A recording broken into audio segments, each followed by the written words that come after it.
जय हिंद, नमस्कार। स्वागत आप सभी का आज के इस महत्वपूर्ण क्लास में। आज हम प्रैक्टिस सेट 9 में दोस्तों 1000 प्रश्नों के ऊपर बात करेंगे, जिसमें आपको लिखित रूप में 100 क्वेश्चन और मौखिक रूप से और लिखित रूप से 1000 प्रश्न मिलेंगे। चलिए आज के क्लास को देख लेते हैं। आज के टेस्ट का पहला क्वेश्चन आपके सामने है, इसको ध्यान से पढ़िए, कमेंट में आंसर कीजिए या फिर अपने कॉपी पे अपना आंसर ट्रिक कीजिए। अष्टप्रधान नामक मंत्री परिषद का गठन किसके प्रशासनिक सुधारों का हिस्सा था? तो मेरे दोस्त, इसका जो राइट आंसर है ऑप्शन बी है, शिवाजी महाराज। मुझे पूरा यकीन है कि आपने सही आंसर किया होगा। चलिए इस क्वेश्चन से बनने वाले जो अन्य महत्वपूर्ण क्वेश्चंस और डाउट हैं उनके ऊपर बात कर लेते हैं। देखिए, प्रत्येक क्वेश्चन में हम कम से कम 10 क्वेश्चन सीखेंगे और इस तरह से जब तक आपका 100 क्वेश्चन कंप्लीट होगा आप लगभग 1000 प्रश्न देख लेंगे। तो यहाँ पे देखिए, आपसे प्रश्न बन सकता है मनसबदारी प्रथा किसने स्टार्ट करी? आपसे प्रश्न बन सकता है नवरत्न किसके दरबार में सम्मिलित थे? तो दोस्तों ये अकबर के दरबार से संबंधित लोग थे। ठीक है, अब देखिए एक प्रश्न में आपने 2 प्रश्न देख लिया। उसके बाद शिवाजी महाराज जो अष्टप्रधान व्यवस्था थी उसके संस्थापक थे और अष्टप्रधान में दोस्तों 8 प्रमुख मंत्री हुआ करते थे। 8 प्रमुख मंत्रियों में पूछ लिया जाता है कि सबसे प्रमुख कौन था? तो दोस्तों इसमें सबसे प्रमुख पेशवा, जिसको प्रधानमंत्री का पद मिला हुआ था। तो इस तरह से आपने एक ही क्वेश्चन में 4 क्वेश्चन देख लिया। अब बात करते हैं कृष्णदेव राय के बारे में। तो दोस्तों इनके दरबार में अष्ट दिग्गज हुआ करते थे। यह भी प्रश्न आपके एग्जाम में कंफ्यूजन क्रिएट कर सकता है। देखिए, नवरत्न हुआ, अष्ट प्रधान हुआ, अष्ट दिग्गज हुआ, यहीं पे क्लियर करके चलिए कि आगे इस टॉपिक से बनने वाले सभी प्रश्न आपसे हल हो जाएं। तो आपने देख लिया कृष्णदेव राय के दरबार में अष्ट दिग्गज थे। तो दोस्तों ये अष्ट दिग्गज 8 महान कवि थे, ठीक है, जो विजयनगर साम्राज्य की शोभा बढ़ाने में मदद करते थे या बढ़ाते थे। ठीक है, अब देखिए आपने ये भी जानकारी इकट्ठा कर ली। उसके बाद दोस्तों चंद्रगुप्त मौर्य ऑप्शन में था। अब इनसे जुड़ी महत्वपूर्ण बातें, अब देखिए इनके शासनकाल की अगर बात करें तो ये चर्चा परिचर्चा अर्थशास्त्र में मिलता है। अर्थशास्त्र के लेखक दोस्तों कौटिल्य हैं, जिनको चाणक्य के नाम से और विष्णुगुप्त के नाम से आप जानते हैं। कौटिल्य के नाम भी पूछे गए एग्जाम में कि विष्णुगुप्त के अन्य नाम क्या हैं, तो ये भी आप याद रखेंगे। अब देखिए जो चंद्रगुप्त मौर्य थे, ठीक है, उनमें 18 तीर्थों का जिक्र मिलता है। ठीक है, अब ये 18 तीर्थ आपसे एग्जाम में पूछ ले तो कंफ्यूज हो जाएंगे। तो दोस्तों ये 18 तीर्थ जो थे ये अधिकारियों का पद था। ठीक है, तो इस तरह से एक क्वेश्चन में आपने लगभग 10 क्वेश्चन देख लिया है। तो अगर आपको इस प्रकार का कंटेंट अच्छा लगता है तो आप वीडियो को लाइक जरूर करें, कंजूसी ना करें। और देखिए, अगर आप होमगार्ड के लिए सच में जुझारू स्टूडेंट हैं तो जीएस फोकस से बढ़िया आपके लिए वर्तमान में कोई भी चैनल नहीं होगा, क्योंकि डेडिकेटली, ठीक है, आपके एग्जाम ओरिएंटेड हर एक कंटेंट आपको यहाँ पे दिया जा रहा है। और ये तो टेस्ट में आप अभी खुद आपको पता चल जाएगा कि कितना इंपॉर्टेंट है ये लेक्चर आपके लिए। तो यहाँ पे चलिए हम दूसरे प्रश्न के ऊपर बात करते हैं। मैं उम्मीद करता हूं दूसरे प्रश्न का जवाब आपके पास होगा।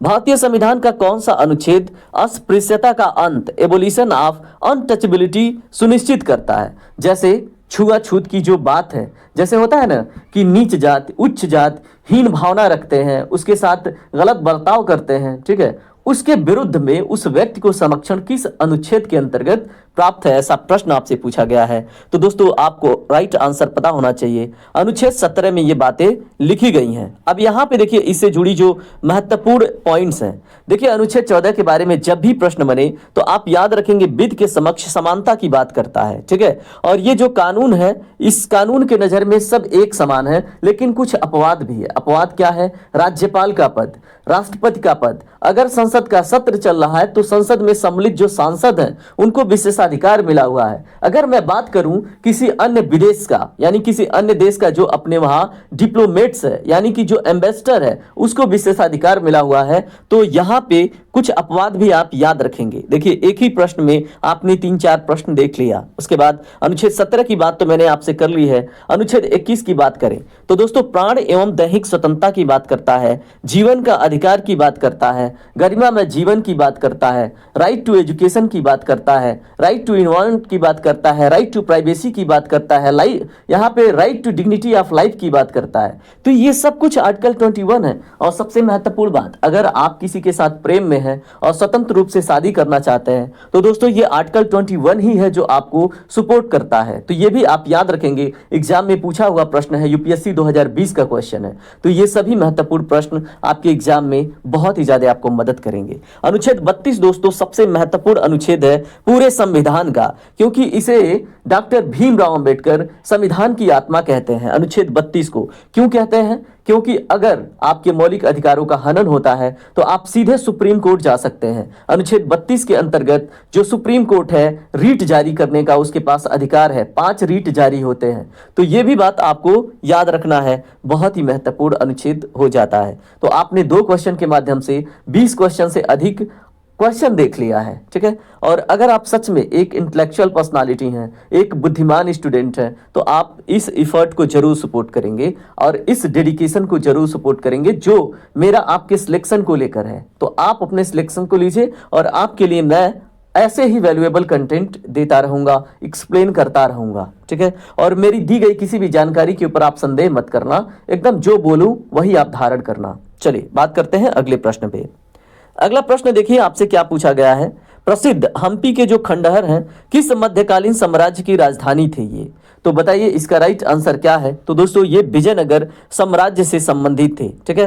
तो याद रखेंगे, और विजयनगर साम्राज्य से संबंधित और बहमनी साम्राज्य से संबंधित कुछ महत्वपूर्ण बातें यहाँ पे दी गई हैं। देखिए अगर आपसे प्रश्न बने बहमनी साम्राज्य की जो राजधानी थी वो क्या थी, तो दोस्तों गुलबर्गा जो थी ये बहमनी साम्राज्य की राजधानी थी। बाद में ये बीदर हो गई थी, ये भी आपको याद रखना है। और ये दक्षिण का प्रमुख मुस्लिम साम्राज्य था, बहमनी साम्राज्य, ठीक है। आपने बहमनी के बारे में जान लिया। विजयनगर साम्राज्य की स्थापना पूछता है तो दोस्तों 1336 ईस्वी में हरिहर और बुक्का नाम के 2 भाइयों ने मिलकर करी थी, ठीक है। चोल साम्राज्य की बात करें तो दोस्तों इसकी जो मुख्य राजधानी थी वो तंजौर थी, जो वर्तमान में तंजावुर है, ठीक है। और यह अपनी नौसेना यानी शक्ति के लिए प्रसिद्ध थी, ये भी आपको याद रखना है। और चोल साम्राज्य दोस्तों ये जो इंडोनेशिया है, मालदीव है, ठीक है। और उसके बाद दोस्तों अगर हम चले जाएं उधर क्या बात करते हैं, उधर वियतनाम, थाईलैंड, इधर भी प्रसिद्ध था, ठीक है। चोल साम्राज्य का जो वर्चस्व था, जो यहाँ के राजनैतिक या फिर अंतर्राष्ट्रीय संबंध थे, आपसे प्रश्न बनता है तो आप याद रखेंगे, क्योंकि शैलेंद्र जो थे राजा ये आपके इंडोनेशिया क्षेत्र के राजा थे और चोल साम्राज्य के साथ उनका संबंध देखा गया है। ये एनसीईआरटी का कंटेंट है, यूपीएससी में पूछा हुआ प्रश्न है। तो यूपीएससी जब टारगेट करता है तो ऐसे फैक्चुअल क्वेश्चन आपके एग्जाम के लिए महत्वपूर्ण हो जाते हैं। तो सारी बातें आप याद रखेंगे। राष्ट्रकूट साम्राज्य की बात करें यहाँ पे तो दोस्तों इनकी राजधानी मानेखेत थी और इन्होंने एलोरा के प्रसिद्ध कैलाश मंदिर का निर्माण करवाया था। तो ये प्रश्न आपके एग्जाम में कई बार पूछा गया है उत्तर प्रदेश के, कि जो मानेखेत है, ठीक है, ये कहाँ की राजधानी थी, किनकी राजधानी थी? तो राष्ट्रकूट साम्राज्य की थी। आपको याद रखना है, एलोरा के प्रसिद्ध कैलाश मंदिर का निर्माण राष्ट्रकूट साम्राज्य ने करवाया था, यह भी याद रखना है। और इस तरह से दोस्तों हमने 3 प्रश्न के माध्यम से 30 प्रश्न से अधिक फैक्ट देख लिए हैं, ठीक है। तो यही हमारा तरीका है। और आपको लगता है कि ये तरीका अच्छा नहीं है आपके लिए तो आप मुझे कमेंट करके बताइएगा, मैं जरूर अगली बार सिर्फ आपके लिए क्वेश्चन लेके आऊंगा। तो ये भी जानकारी आपको ही देना है कमेंट में। अगला प्रश्न पढ़िए और इसका आंसर देने का प्रयास कीजिए। भारतीय संविधान में राज्य के जो नीति निर्देशक तत्व हैं किस देश के संविधान से लिए गए हैं? तो दोस्तों इसका जो राइट आंसर है ये है आयरलैंड, ठीक है। तो आप याद रखेंगे, ये आपके एग्जाम में प्रश्न बन जाता है। अब कुछ महत्वपूर्ण बातें, जैसे अगर आपसे प्रश्न बने जो फंडामेंटल राइट्स हैं, जो मूल अधिकार हैं, जो न्यायिक पुनरावलोकन की बात होती है, ठीक है, जिस अगर हम प्रस्तावना की बात करें तो ये विचार किस देश के संविधान से लिए गए हैं? तो दोस्तों संयुक्त राज्य अमेरिका के बिल ऑफ राइट से लिए गए हैं, ठीक है। तो ये भी बात आपको याद रखनी है। आप कोट करेंगे बिल ऑफ राइट्स, ये संयुक्त राज्य अमेरिका का कॉन्स्टिट्यूशन है, आप कह सकते हैं, ठीक है। तो यहां से मूल अधिकार, न्यायिक पुनरावलोकन, प्रस्तावना और भी बहुत सारी चीजें हैं, जैसे प्रेसिडेंट के ऊपर जो इंपीचमेंट की बातें चलती हैं, यानी कि महाभियोग की बातें चलती हैं, ये सारी बातें कहां से हैं? संयुक्त राज्य अमेरिका से। उसके बाद आयरलैंड से तो आपने देख लिया, जो डीपीएसपी है, नीति निर्देशक तत्व है, आयरलैंड से प्रेरित है। उसके बाद दोस्तों दक्षिण अफ्रीका से जो संविधान में संशोधन होता है ना, ये सारी बातें दक्षिण अफ्रीका के संविधान से ली गई हैं। तो आप याद रखेंगे अनुच्छेद 368 का संबंध किस देश से संभावित है, किस देश से प्रेरित है, ऐसा प्रश्न बना हुआ है, तो दक्षिण अफ्रीका से, ठीक है, याद रखिएगा। उसके बाद कनाडा से दोस्तों, जो अपने वहां की संघीय व्यवस्था है, ठीक है। और जो अवशिष्ट शक्तियां हैं, अवशिष्ट शक्तियों का सिद्धांत भी कहां से लिया गया है? कनाडा से। अब देखिए अवशिष्ट शक्तियां आपको वैसे तो कोई नहीं समझाएगा, मैं आपको समझाऊंगा। जैसे जीएसटी जब आया था दोस्तों, तो ये सेंट्रल लिस्ट में नहीं था, कॉन्करेंट लिस्ट में नहीं था, यूनियन लिस्ट में नहीं था, स्टेट लिस्ट में नहीं था, तो था कहां पे? तो दोस्तों ये कहीं पे भी नहीं था। और जब नहीं होता है कोई कानून, नियम कानून, तो दोस्तों ये किसके हाथ में आ जाता है? ये आ जाता है यूनियन के हाथ में। ठीक है, तो यही है अवशिष्ट शक्तियों का प्रावधान। ठीक है, तो आप नहीं भूलेंगे। चलिए बात करते हैं अगले प्रश्न पे। उम्मीद करूंगा कि ये सारे प्रश्न आपके दिमाग में सारी क्लैरिटी के साथ बैठ रहे हैं। भारतीय राष्ट्रीय कांग्रेस के किस अधिवेशन में पूर्ण स्वराज की मांग औपचारिक रूप से रखी गई थी? मोस्ट इंपॉर्टेंट क्वेश्चन है। तो दोस्तों इसका भी राइट आंसर है ऑप्शन बी, लाहौर अधिवेशन 1929 में। बहुत इंपॉर्टेंट अधिवेशन था और इसके जो अध्यक्ष थे दोस्तों वो कौन थे? पंडित जवाहरलाल नेहरू थे। ठीक है, याद रखेंगे। यहाँ पे देखिए इनका नाम कोट किया गया है, स्क्रीनशॉट ले लीजिएगा। कलकत्ता अधिवेशन 1906 में हुआ था। क्यों हुआ था? तो दोस्तों यहाँ पे दादा भाई नौरोजी जी ने अध्यक्षता की थी कलकत्ता अधिवेशन 1906 का। उनकी अध्यक्षता में स्वराज शब्द का पहली बार प्रयोग किया गया था। ठीक है, ये ऑफिशियल तौर पे बात हो रही है, आप याद रखिएगा। उसके बाद लाहौर अधिवेशन, इसमें 1929 में पूर्ण स्वराज की बात कही गई और 26 जनवरी 1930 को भारत को पूर्ण स्वराज के रूप में घोषित कर दिया गया था। और दोस्तों वही एक कारण है जिसकी वजह से 26 जनवरी को ही हम गणतंत्रता दिवस मनाते हैं और 26 जनवरी को ही भारत का संविधान पूर्ण रूप से लागू हुआ था। ठीक है, तो ये फैक्ट बैकग्राउंड में जाके आपसे प्रश्न बनता है। मैं आपको एक बात बताऊं, अगर आप कोई भी एग्जाम दीजिए, यूपीएससी का एग्जाम दीजिए या फिर स्टेट पीसीएस का एग्जाम दीजिए, ये सभी फैक्ट आपके हर एक एग्जाम में मदद करते हैं। ठीक है, उसके बाद देखिए सूरत अधिवेशन, इसको हम इंग्लिश में सूरत स्प्लिट भी कहते हैं, ये 1907 में हुआ था। और इस अधिवेशन में कांग्रेस जो है नरम दल और गरम दल में परिवर्तित हो गया था, बट गया था। ठीक है, तो ये भी आपसे प्रश्न बनता है। अब हरिपुरा अधिवेशन 1938 का संबंध किससे है? तो दोस्तों ये इसकी अध्यक्षता सुभाष चंद्र बोस जी ने की थी और राष्ट्रीय योजना समिति का गठन इसमें हुआ था, आपको याद रखना है। चलिए बात करते हैं अगले प्रश्न पे। यहां पे आपसे प्रश्न है, शास्त्रीय नृत्य जो भरतनाट्यम है, इसका संबंध मुख्य रूप से किस राज्य से? ये प्रश्न थोड़ा सा इजी हो गया है, तो इसका राइट आंसर आप कमेंट करेंगे। राइट आंसर है तमिलनाडु, आपके लिए सही जवाब। उसके बाद दोस्तों अगर मैं केरल की बात करूं तो केरल में प्रसिद्ध जो शास्त्रीय नृत्य है उसको हम कथकली और वहां मुखौटा नृत्य के रूप में ये फेमस है, और मोहिनी अट्टम भी यहाँ का फेमस नृत्य है। उसके बाद आंध्र प्रदेश का तो दोस्तों कुचिपुड़ी, आपको कई बार बता चुका हूं, और पीतल की तस्तरी पर नाचने के लिए ये प्रसिद्ध है। आपसे ये भी प्रश्न जाके बन सकता है। तमिलनाडु के बारे में आपने जान लिया, भरतनाट्यम, और भरतनाट्यम यहाँ का शास्त्रीय नृत्य है जो प्राचीन काल में मंदिरों में किया जाता था। ये भी आपसे पूछा जा सकता है। उड़ीसा का क्या है दोस्तों? ओडिसी है, आपको याद रखना, और ये विशेष त्रिभंग मुद्रा के लिए जाना जाता है। चलिए बात करते हैं अगले प्रश्न पे। तो दोस्तों आपसे मोस्ट इंपॉर्टेंट जो यूपी के एग्जामों में पूछा जाता है, सत्यमेव जयते शब्द किस ऐतिहासिक स्रोत से लिया गया है? बहुत ही ज्यादा महत्वपूर्ण है और कई बार पूछा गया है। तो दोस्तों इसका राइट आंसर आप मुझे कमेंट करके बता दीजिए। राइट आंसर है मुंडकोपनिषद। अब देखिए यहाँ पे जो अन्य बातें हैं इसे इस प्रश्न से जुड़े देख लीजिए। ऋग्वेद के बारे में आपसे प्रश्न बनता है कि पूरे विश्व का या फिर भारत का सबसे प्राचीन ग्रंथ कौन सा है, सबसे प्राचीन वेद कौन सा है? तो दोस्तों ऋग्वेद है। ठीक है, और इसमें गायत्री मंत्र का जो उल्लेख है तीसरे मंडल में मिलता है। इसमें 10 मंडल हैं। ठीक है, अब इतना डिटेल में नहीं जाएंगे, बस इस क्वेश्चन से रिलेटेड कुछ इंपॉर्टेंट बातें ही जान लीजिए। मुंडकोपनिषद की बात करें तो दोस्तों इसमें आपको सत्यमेव जयते मिलता है और ये भारत का राष्ट्रीय आदर्श वाक्य है, ये भी आपको याद रखना है। ठीक है, उसके बाद सामवेद की बात करें तो दोस्तों इसे भारतीय संगीत का जनक माना जाता है और जिसमें जो गायन योग्य मंत्र हैं उनका संकलन किया गया था। उसके बाद अगर हम भगवत गीता की बात करें तो दोस्तों ये महाभारत के भीष्म पर्व का हिस्सा है, ये भी प्रश्न पूछा गया है। तो आप याद रखेंगे जो महाभारत है, भगवत गीता है महाभारत में, तो दोस्तों ये महाभारत के भीष्म पर्व का हिस्सा है। ठीक है, तो ये बातें आपको याद रखनी है जिसमें निष्काम कर्म का उपदेश दिया गया है। ठीक है, उसके बाद दोस्तों यहाँ पे देखिए अगला प्रश्न क्या है, भारतीय संविधान के किस भाग को भारत का मैग्ना कार्टा कहा जाता है? Most important question. तो दोस्तों ये है पार्ट 3। तो जो मौलिक अधिकार वाला भाग है इसको भारतीय संविधान का मैग्ना कार्टा कहा जाता है, आपको याद रखना है। अन्य जो बातें हैं यहाँ पे स्क्रीनशॉट ले लीजिएगा। भाग 2 सिटीजनशिप से रिलेटेड बात करता है, अनुच्छेद 5 से 11 में इसके बारे में चर्चा मिलता है। भाग 3 में मैंने आपको बता दिया भारत का मैग्ना कार्टा है, क्योंकि इसमें आपके मूल अधिकार दिए गए हैं। भाग 4 ये नीति निर्देशक तत्वों से संबंधित है, और मैंने अभी बताया ये कहां से लिया गया है, दोस्तों आयरलैंड के संविधान से प्रेरित है। भाग अगर यहाँ पे 9 की बात करें तो ये पंचायती राज व्यवस्था से संबंधित है, जिसे 73वें संविधान संशोधन 1992 के द्वारा दर्ज किया गया था और 24 अप्रैल 1993 में अपनाया गया था। ठीक है, तो जो बातें मैं बोलूं उसे ध्यान से सुनना है, और इसीलिए दोस्तों 24 अप्रैल को क्या मनाते हैं हम, पंचायती राज दिवस मनाते हैं। अगला प्रश्न, 1857 के विद्रोह के दौरान दिल्ली में सैन्य नेतृत्व किसने किया था? तो दोस्तों राइट आंसर इसका क्या है, आप कमेंट करके मुझे बता दीजिए। इसका राइट आंसर आप कमेंट कीजिए, मैं चाहूंगा इसका जवाब आप दें। इसका जो राइट आंसर है दोस्तों ये है आपका वक्त खान। ऑप्शन बी आपका करेक्ट होगा, क्योंकि यहाँ पे बहादुर शाह जफर के साथ कंफ्यूजन हो सकता था। ठीक है, अब यहाँ पे दोस्तों अन्य ऑप्शन से जो जुड़ी जानकारी है आप यहाँ से देख लीजिए क्या क्या है।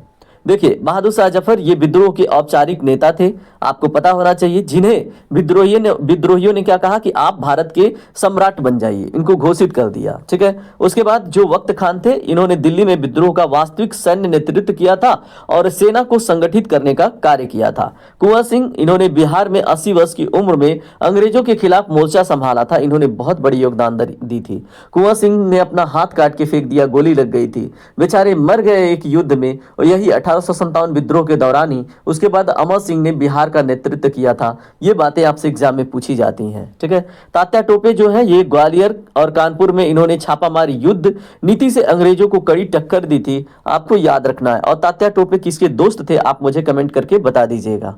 अगला प्रश्न है, भारत की संसदीय शासन प्रणाली किस देश के मॉडल पर आधारित है? दोस्तों राइट आंसर इसका क्या होगा, उम्मीद करूंगा आपको पता होगा, ब्रिटेन के। ठीक है, तो भारत की जो संसदीय प्रणाली है ये ब्रिटेन से संबंधित है और ब्रिटेन के स्वरूप है वहां से प्रेरित है। ठीक है, और यहाँ पे देखिए अमेरिका के बारे में हमने देख लिया है। यहाँ अध्यक्ष जो अपने वहां प्रेसिडेंट वाला सिस्टम है, जिसको हम अध्यात्मक प्रणाली कहते हैं। ठीक है, वो हम कह सकते हैं अपने वहां राष्ट्रपति का पद अमेरिका के संविधान से प्रेरित है। ठीक है, तो यहाँ पे आपने देख लिया जहां राष्ट्रपति वास्तविक और औपचारिक दोनों प्रमुख होता है, लेकिन अपने वहां राष्ट्रपति का जो पद है ये वास्तविक शक्तिधारी पद नहीं है। ठीक है, वास्तविक सत्ता दोस्तों प्रधानमंत्री के हाथ में अपने वहां। ठीक है, याद रखेंगे। ब्रिटेन के बारे में तो हमने जान लिया, उसके बाद रूस से। तो दोस्तों जो मौलिक कर्तव्य हैं, ठीक है, आपको पता होगा 42वां संविधान संशोधन 1976 में हुआ था, जहां से अपने वहां भारतीय संविधान में अनुच्छेद 51A जोड़ा गया और मौलिक कर्तव्य जोड़े गए। पंचवर्षीय योजनाओं का जो कॉन्सेप्ट है दोस्तों ये भी कहां से लिया गया है, रसिया, जिसको आप उस समय यूएसएसआर के रूप में जानते थे। ठीक है, तो ये सारी बातें आपके एग्जाम में पूछी जाती हैं। जर्मनी से क्या लिया गया है, तो दोस्तों आप याद रखेंगे जो जर्मनी का वाइमर संविधान है, जर्मनी का संविधान याद रखेंगे, वाइमर के नाम से जाना जाता है। यहां से जो अपने वहां आपातकाल की व्यवस्था है ये लिया गया है। ठीक है, और आपातकाल के दौरान जो मूल अधिकार के निलंबन का प्रावधान है ये कॉन्सेप्ट लिया गया है। ठीक है, तो ये दोनों बातें आपको याद रखना है। आपको ये भी मैं याद दिला दूं, अनुच्छेद 352 में आपको राष्ट्रीय आपातकाल मिलता है, अनुच्छेद 356 में आपको राष्ट्रपति आपातकाल यानी राष्ट्रपति शासन देखने को मिलता है, जिसको आप स्टेट इमरजेंसी के रूप में देखते हैं। 360 में दोस्तों हम वित्तीय आपातकाल की बात करते हैं, जो अभी तक भारत में नहीं लगा है। ठीक है, देखिए आपने 10 प्रश्नों के साथ कितने समय में, 17 मिनट में 100 क्वेश्चन देख लिए हैं। अब इससे बढ़िया आपको कहां पे मिलेगा? ठीक है, तो आप निश्चिंत होकर मुझे फॉलो कीजिए और ये आपका ही परिवार है। अगला क्वेश्चन, मुगल काल में जो दहसाला था, दहसाला नामक राजस्व व्यवस्था है वो किसने लागू की थी मुगल काल में? तो दोस्तों इसका जो राइट आंसर है वो है आपका बी, राजा टोडरमल। याद रखेंगे कौन दोस्तों, राजा टोडरमल, याद रखिएगा। उसके बाद यहाँ पे देखिए कुछ महत्वपूर्ण बातें हैं अबुल फजल जी के बारे में।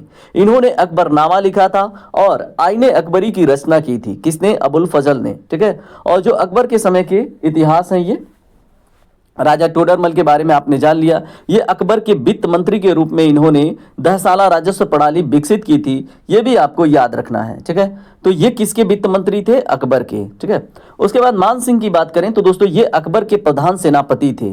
ठीक है, आपने क्या देखा, अकबर के वित्त मंत्री कौन थे? राजा टोडरमल।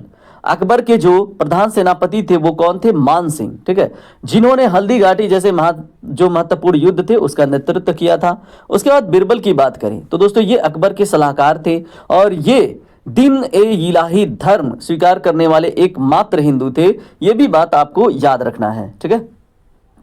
देखिए सभी महत्वपूर्ण बातें ना आपके एग्जाम में जब सामने आएंगी ना तो मैं याद आऊंगा कि हाँ मैं आपने मुझसे पढ़ी है, ठीक है, इसलिए ध्यान से सुनना। किस अनुच्छेद के तहत राष्ट्रपति को क्षमादान की शक्ति प्राप्त है? वो राष्ट्रपति क्षमादान दे सकते हैं। इसका राइट आंसर है दोस्तों अनुच्छेद 72, ठीक है। अब यहाँ पे देखिए अन्य अनुच्छेद के बारे में भी यहाँ पे स्क्रीनशॉट ले लीजिएगा, पढ़ लीजिएगा। मैं बता देता हूँ अनुच्छेद 61 में राष्ट्रपति पर जो चलाए जाने वाले महाभियोग है उसकी बात कही गई है। किसमें? अनुच्छेद 61 में, ठीक है। उसके बाद अनुच्छेद 72 आपने देख लिया। यहाँ पे अनुच्छेद 123 के अंतर्गत राष्ट्रपति क्या करते हैं? मान लीजिए संसद का कोई सत्र नहीं चल रहा है, ठीक है, और कोई नियम कानून इमरजेंसी में बनाना है तो राष्ट्रपति अनुच्छेद 123 के अंतर्गत अध्यादेश जारी करके क्या करते हैं? उस नियम कानून को बना लेते हैं। उसके बाद अनुच्छेद 352 के ऊपर हमने बात कर ली है। राष्ट्रीय आपातकाल घोषित करने से संबंधित है ये, जो युद्ध और सशस्त्र विद्रोह की स्थिति में ही लगता है। अगला क्वेश्चन, कुंभ मेला उत्तर प्रदेश के किस पवित्र शहर में आयोजित होता है? बहुत ही इजी प्रश्न हो गया। इस क्वेश्चन का जवाब दोस्तों मैं नहीं दे रहा हूं, इसका उम्मीद मैं आपसे कर रहा हूं, जरूर दीजिएगा, ठीक है। उसके बाद यहां पे देख लीजिए कुछ महत्वपूर्ण बातें वाराणसी से संबंधित। यहां पे देखिए मंदिरों और घाटों का शहर इसको कहा जाता है उत्तर प्रदेश में, ठीक है। आपसे प्रश्न बने कि मंदिरों और घाटों का शहर किसे कहते हैं? तो दोस्तों उत्तर प्रदेश में वाराणसी को याद रखेंगे। और यहाँ की जो गंगा आरती है ये विश्व प्रसिद्ध है, ये भी आपसे प्रश्न बन सकता है। उसके बाद दोस्तों अगर आपसे प्रश्न बने भारत में मंदिरों का शहर कौन है तो दोस्तों उड़ीसा का भुवनेश्वर, वहां पे अलग क्वेश्चन हो जाएगा, ये भी अपने दिमाग में क्लियर रखिएगा। प्रयागराज के बारे में अभी आपने देखा 12 वर्ष में महाकुंभ लगा था, ठीक है, और ऐसा माना जा रहा था कि 144 वर्ष में ऐसा मुहूर्त महाकुंभ का बना था जिसमें मैं सम्मिलित हुआ था दोस्तों, लक बाई चांस, ठीक है। और दोस्तों यहाँ पे देखिए माना जाता है कि एक समय में सरस्वती नदी भी बहा करती थी जिसका संगम था, लेकिन वर्तमान में आपको यहाँ पे गंगा और यमुना नदी ही देखने को मिलेंगी। उसके बाद अयोध्या की बात करें तो ये भगवान राम की जन्मस्थली है और सरयू नदी के तट पर स्थित एक प्राचीन तीर्थ है, तो यहाँ पे ये सरयू नदी महत्वपूर्ण हो जाती है। यहाँ से प्रश्न आपसे बन जाता है, ठीक है। और सरयू नदी में करंट अफेयर बन सकता है कि यहाँ पे दोस्तों सोलर प्लेट बेस्ड, ठीक है, जो सोलर सेल पे आधारित बिजली से चलने वाला एक तैरने वाला रेस्टोरेंट भी है, ठीक है। तो ये भी आपसे प्रश्न बन जाएगा। मथुरा के बारे में दोस्तों ये भगवान कृष्ण की जन्मस्थली है और यहाँ पे ब्रज और संस्कृति का मुख्य ये केंद्र है, ठीक है। तो देखिए कितनी बातें आपने कम समय में जान ली है। चलिए बात करते हैं अगले प्रश्न पे। सिंधु घाटी सभ्यता का जो प्रसिद्ध बंदरगाह लोथल है ये कहाँ पर स्थित है? तो दोस्तों ये स्थित है गुजरात में, ठीक है। अब यहाँ पे देखिए राजस्थान, पंजाब, हरियाणा के बारे में भी जानना जरूरी है। एक बार देख लीजिए क्या क्या है। तो दोस्तों यहाँ पे राजस्थान, यहाँ सिंधु सभ्यता का जो कालीबंगा स्थल है वो स्थित है। कालीबंगा का नाम काली चूड़ियों के नाम पर है, ये भी याद रखना है। शैल चिकित्सा के साक्ष्य, जुते हुए खेतों के साक्ष्य, सरसों और चना बोने के साक्ष्य आपको कालीबंगा से मिल जाती हैं। आपके एग्जाम के लिए महत्वपूर्ण हो जाती है जानकारी। गुजरात ये लोथल में स्थित है, ठीक है। गुजरात के लोथल में, ठीक है, जो गोदीवाड़ा है वो देखने को मिलता है, यानी लोथल जो लोकेशन है गुजरात में है, ठीक है।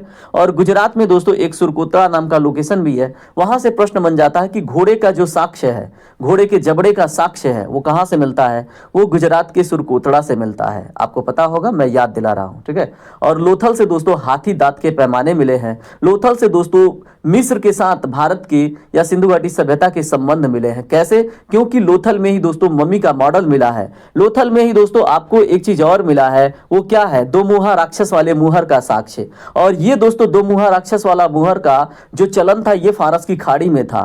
फारस की खाड़ी दोस्तों उस समय जो आप देखेंगे मेसोपोटामिया सभ्यता उसके नीचे आते हैं, तो ये वाली चीजें आपको देखने को मिलती हैं। तो वहां से संबंध स्थापित देखने को मिलता है लोथल के साथ, क्योंकि भाई दोनों मुद्राएं, दोनों मुहर एक जगह पे कैसे मिल सकती हैं बिना संबंध के? तो ये भी जानकारी आपके एग्जाम में पूछा जाता है। पंजाब में तो यहाँ पे देखिए रोपड़ स्थित है। तो दोस्तों जो सतलज नदी के किनारे बसा एक महत्वपूर्ण हड़प्पा कालीन स्थल है, याद रखना है। हरियाणा की बात करें तो यहाँ पे राखीगढ़ी स्थित है, जिसे सिंधु सभ्यता का भारत में सबसे बड़ा स्थल माना जाता है। मोस्ट इंपॉर्टेंट क्वेश्चन हो जाता है, ठीक है। और अगर आपसे प्रश्न बने कि पूरे सिंधु घाटी सभ्यता का सबसे बड़ा स्थल कौन सा है, तो दोस्तों मांटे गोमरी नाम का एक गांव है, ठीक है। तो मांटे गोमरी भी आपको याद रखना है। चलिए बात करते हैं अगले प्रश्न पे। देखिए एक क्वेश्चन में आप कम से कम 10-12 क्वेश्चन देख रहे हैं, मतलब अभी तक आपने 14 क्वेश्चन अगर देखा है तो उसमें 10 का गुणा कर लीजिए। 140 क्वेश्चन आपने 23 मिनट में देख लिया। अब क्या चाहिए आपको? बस यही है कि जब तक आप मेरे लेक्चर को सुने तो आपके दिमाग में कुछ भी नहीं आना चाहिए सिवाय मेरे आवाज के, ठीक है। आप उस टाइम पे सिर्फ मुझे सुन रहे हो, वो भी ध्यान से। चलिए अगला क्वेश्चन देखिए, शिक्षा का अधिकार किस संविधान संशोधन द्वारा जोड़ा गया था? तो दोस्तों इसका राइट आंसर क्या होगा बताइए, आपको चांस देता हूं। इसका राइट आंसर है ऑप्शन बी, 86वां संविधान संशोधन। अब 86वां संविधान संशोधन या फिर अन्य संविधान संशोधन से रिलेटेड महत्वपूर्ण जानकारी यहां पे देख लीजिए। 42वां संविधान संशोधन 1976 में हुआ था और इसमें बहुत सारे प्रावधान जोड़े गए थे, जैसे फंडामेंटल ड्यूटीज भी जोड़ा गया था, ठीक है। और इतने सारे अमेंडमेंट हो गए थे, इतनी सारी जानकारी जोड़ दी गई थी और कुछ हटा भी दी गई थी, जिसकी वजह से ये मिनी संविधान भी कहलाता है। आपसे एग्जाम में प्रश्न बनता है, प्रस्तावना में भी पहली बार और आज तक अंतिम बार, पहली और अंतिम बार प्रस्तावना में संविधान संशोधन एक ही बार हुआ है, 42वें संविधान संशोधन में, ठीक है। और उसमें क्या हुआ था, समाजवादी, धर्मनिरपेक्ष और अखंडता शब्द जोड़े गए थे, ठीक है। यह भी बात आपको याद रखना है। 86वां संविधान संशोधन 2002 में हुआ था और शिक्षा के अधिकार को अनुच्छेद 21A के अंतर्गत मौलिक अधिकार बनाया गया था। और 11वां जो मौलिक कर्तव्य है, शिक्षा का अधिकार, बच्चों के प्रति जो जनता की भागीदारी है शिक्षा के मामले में, परिवार की भागीदारी है बच्चों के प्रति शिक्षा के मामले में, वो भी तय की गई थी। तो 11वां मौलिक कर्तव्य और 21A के अंतर्गत शिक्षा को मौलिक अधिकार 86वें संविधान संशोधन 2002 में बनाया गया था। मोस्ट इंपॉर्टेंट क्वेश्चन बनेगा, आपको याद रखना है। 44वें संविधान संशोधन की बात करूं तो दोस्तों पहले जो हमारी संपत्ति का अधिकार है वो मूल अधिकार हुआ करता था अनुच्छेद 31 के अंतर्गत, याद रखेंगे। लेकिन इसको हटा दिया गया इसी संशोधन के माध्यम से और 300A के अंतर्गत जोड़ के इसको कानूनी अधिकार बना दिया गया, ठीक है, लीगल राइट्स बना दिया गया, याद रखेंगे। 101वां संविधान संशोधन ये जीएसटी से संबंधित है, जिसका फुल फॉर्म आप मुझे कमेंट करके बता दीजिएगा, इजी है, ठीक है। और यहाँ पे देखिए, जिसने देश में प्रत्यक्ष जो कर प्रणाली था उसमें बदलाव किया, बहुत सारे अप्रत्यक्ष करों को एक कर दिया, ठीक है। जो भारत में कर व्यवस्था में कास्केड इफेक्ट था उसको समाप्त कर दिया। तो ये चीजें आपके एग्जाम के लिए बहुत महत्वपूर्ण है, याद रखेंगे। 1 जुलाई को जीएसटी डे मनाया जाता है क्योंकि 1 जुलाई 2017 को ही क्या हुआ था, ये लागू हुआ था, ठीक है। और जीएसटी लागू कर भारत में जीएसटी लागू करने वाला पहला स्टेट पूछे तो असम, याद रखेंगे, क्या, असम। और अंतिम पूछे तो दोस्तों जम्मू कश्मीर। देखिए एक ही क्वेश्चन में आप 15 क्वेश्चन पा जा रहे हैं। अब क्या चाहिए आपको, ठीक है, बस ये है कि अगर आपको जल्दी जल्दी क्वेश्चन मात्र देखना है तो भाई मैं वैसे ही रिकॉर्ड कर दूंगा। आप प्लीज मुझे बता दीजिएगा कमेंट में कि कैसे चाहिए आपको सेशन, इन डिटेल चाहिए या फिर इन शॉर्ट चाहिए। अगला क्वेश्चन, प्रसिद्ध पुस्तक इंडिका के लेखक कौन थे? तो दोस्तों इसका जो राइट आंसर है वो है आपका ऑप्शन बी, मेगास्थनीज, ठीक है। कौटिल्य ने कौन सी पुस्तक लिखी थी? अर्थशास्त्र लिखी थी। चलिए अन्य के बारे में जान लेते हैं। यहाँ पे देखिए अन्य के बारे में डिटेल हम देखें तो देखिए, अगर अर्थशास्त्र की बात करें तो ये मौर्यकालीन, ये सिर्फ इकोनॉमिक्स के बारे में नहीं था, ये प्रशासन राजनीति के बारे में था, ठीक है। तो याद रखेंगे राजनीति और प्रशासन के बारे में था क्या, अर्थशास्त्र। और उसी में हम 18 तीर्थों यानी 18 अधिकारियों की बात भी करते हैं, ठीक है। उसके बाद मेगास्थनीज के बारे में हमने देख लिया, इंडिका पुस्तक उन्होंने लिखी थी और ये एक यूनानी राजदूत थे, ठीक है, और जिसमें पाटलिपुत्र का विस्तार वर्णन मिलता है। फाहियान की बात करें तो ये चंद्रगुप्त द्वितीय के समय काल में भारत आए थे और ये पहले चीनी यात्री थे, ठीक है। तो आपसे प्रश्न बने कि पहले चीनी यात्री कौन थे? फाहियान थे। किसके शासनकाल में आए थे? चंद्रगुप्त द्वितीय के शासनकाल में आए थे, ठीक है। उसके बाद इब्न बतूता के बारे में प्रश्न बनता है तो दोस्तों ये मोरक्को, ठीक है, मोरक्को का एक यात्री था। ये मोहम्मद बिन तुगलक इसके समय काल में भारत आया था और इसने रेहला नामक पुस्तक लिखी थी। तो दोस्तों आपसे प्रश्न कई बार बना है, रेहला नामक पुस्तक किसने लिखी है? तो दोस्तों इब्न बतूता, ठीक है। अगला प्रश्न देखिए, देखिए बोलते बोलते मेरा गला सूख जा रहा है खांसी भी 1-2 बार आ चुकी है बीच में, लेकिन मैंने वीडियो रोक दी थी। समझेंगे आप इस चीज को, है ना। हॉर्नबिल महोत्सव किस राज्य का सांस्कृतिक त्योहार है, मोस्ट इंपॉर्टेंट है। मैंने 1-2 टेस्ट में और भी कराया इस क्वेश्चन को, तो उम्मीद करूंगा इसका जवाब आप देंगे। राइट आंसर है नागालैंड, ठीक है। अब यहाँ पे देखिए, इसको त्योहारों का त्योहार भी कहते हैं, आपसे प्रश्न पूछा गया है। मणिपुर का प्रसिद्ध त्योहार दोस्तों लाई हरोबा है, ठीक है। और ये नृत्य मणिपुर शास्त्रीय नृत्य की श्रेणी में आता है, लाई हरोबा, ठीक है, ये भी याद रखना है। और मणिपुरी शास्त्रीय नृत्य है, यहाँ पे थोड़ा सा एक्सप्लेन करने में जल्दीबाजी में कुछ इधर उधर हो गया, ठीक है। मणिपुर में ही दोस्तों केवल लामजाओ नेशनल पार्क है, जिसमें एक भौंकने वाला डियर पाया जाता है, हिरन। और एक बात और याद रखेंगे कि मणिपुर के केबुल लामजाओ नेशनल पार्क में तैरते हुए, ठीक है, एक मतलब वही नेशनल पार्क है, तैरने वाला नेशनल पार्क, आपसे प्रश्न बनता है, ठीक है। उसके बाद किस झील में है ये भी पूछा जाता है, तो लोकतक झील में, वो भी कहाँ पे है, मणिपुर में। देखिए यहाँ पे कुछ जानकारी ज्योग्राफी से ऐड करके मैंने बताई है। यहाँ पे देखिए नागालैंड के बारे में तो आपने देख लिया, जो हॉर्नबिल महोत्सव है इसको त्योहारों का त्योहार कहते हैं, ठीक है। और ये प्रतिवर्ष दिसंबर में मनाया जाता है। असम की बात करें तो यहाँ बिहू सबसे प्रमुख त्योहार है, जो कृषि चक्र और ऋतु परिवर्तन से जुड़ा है। सिक्किम की बात करें तो यहाँ लोसांग त्योहार मनाया जाता है, जो भूटिया और लेप्चा जनजातियों का परंपरा का हिस्सा है, ठीक है। अगला प्रश्न, संविधान की किस अनुसूची में केंद्र राज्य शक्तियों का बंटवारा दिया गया है, तो दोस्तों राइट आंसर है ऑप्शन बी, 7वीं अनुसूची में। अब यहाँ पे जो अन्य अनुसूचियां हैं उनको रिवाइज कर लीजिए। 4थी अनुसूची में दोस्तों राज्यों और केंद्र शासित प्रदेशों के लिए राज्यसभा के जो सीटों का आवंटन है उसके बारे में डिटेल मिलता है, ठीक है, कि किस राज्य में और किस केंद्र शासित प्रदेश में कितने राज्यसभा की सीटें होंगी, ये 4थी अनुसूची का विषय है। 7वीं अनुसूची में दोस्तों इसमें क्या है, शक्तियों का विभाजन है, राज्य के विषय और उसके बाद संघ के विषय और समवर्ती सूची के विषय आपको 7वीं अनुसूची में विभाजन के रूप में देखने को मिलता है। 8वीं अनुसूची में दोस्तों यहाँ भारत की 22 आधिकारिक भाषाओं का जिक्र मिलता है, याद रखेंगे। 10वीं अनुसूची ये दल बदल विरोधी कानून से संबंधित है और ये 52वें संविधान संशोधन द्वारा जोड़ा गया था। मोस्ट इंपॉर्टेंट क्वेश्चन यहाँ पे बन जाता है। यहाँ पे अगला क्वेश्चन देखिए, भगवान बुद्ध ने अपना पहला उपदेश कहाँ दिया था। क्वेश्चन इजी है, डिटेल इसका इंपॉर्टेंट होगा। तो दोस्तों राइट आंसर है ऑप्शन बी, सारनाथ, जो वाराणसी में स्थित है। और उस समय दोस्तों इसको हम ऋषि पत्तन के नाम से जानते थे, ये भी आपके एग्जाम में प्रश्न बना हुआ है। अब यहाँ पे देखिए जो अन्य टर्म है उसके बारे में बात कर लेते हैं। बोध गया की बात करें तो दोस्तों ये बिहार में है, ठीक है, एक लोकेशन है बोध गया, ठीक है। अब यहाँ पे देखिए ये पीपल के पेड़ के नीचे बुद्ध को निर्वाण यानी ज्ञान की प्राप्ति हुई थी, कहाँ पे, बोध गया में, ठीक है। आपसे पेड़ के बारे में पूछे तो दोस्तों पीपल का पेड़, ठीक है, याद रखिएगा। सारनाथ की बात करें तो यहाँ ज्ञान प्राप्ति के बाद इन्होंने अपना प्रथम उपदेश दिया था और प्रथम उपदेश को दोस्तों धर्म चक्र प्रवर्तन के नाम से जानते हैं। उसके बाद लुम्बिनी की बात करें तो नेपाल में स्थित ये स्थान भगवान बुद्ध के जन्म से संबंधित है, याद रखेंगे। कुशीनगर की बात करें तो ये उत्तर प्रदेश के, ठीक है, इस स्थान पर बुद्ध को क्या मिला था, अंतिम मतलब मृत्यु कह सकते हैं, और उनके महापरिनिर्वाण, उनके मृत्यु को महापरिनिर्वाण के रूप में जानते हैं, ठीक है। तो ये भी याद रखिएगा। चलिए बात करते हैं 20वें क्वेश्चन के ऊपर।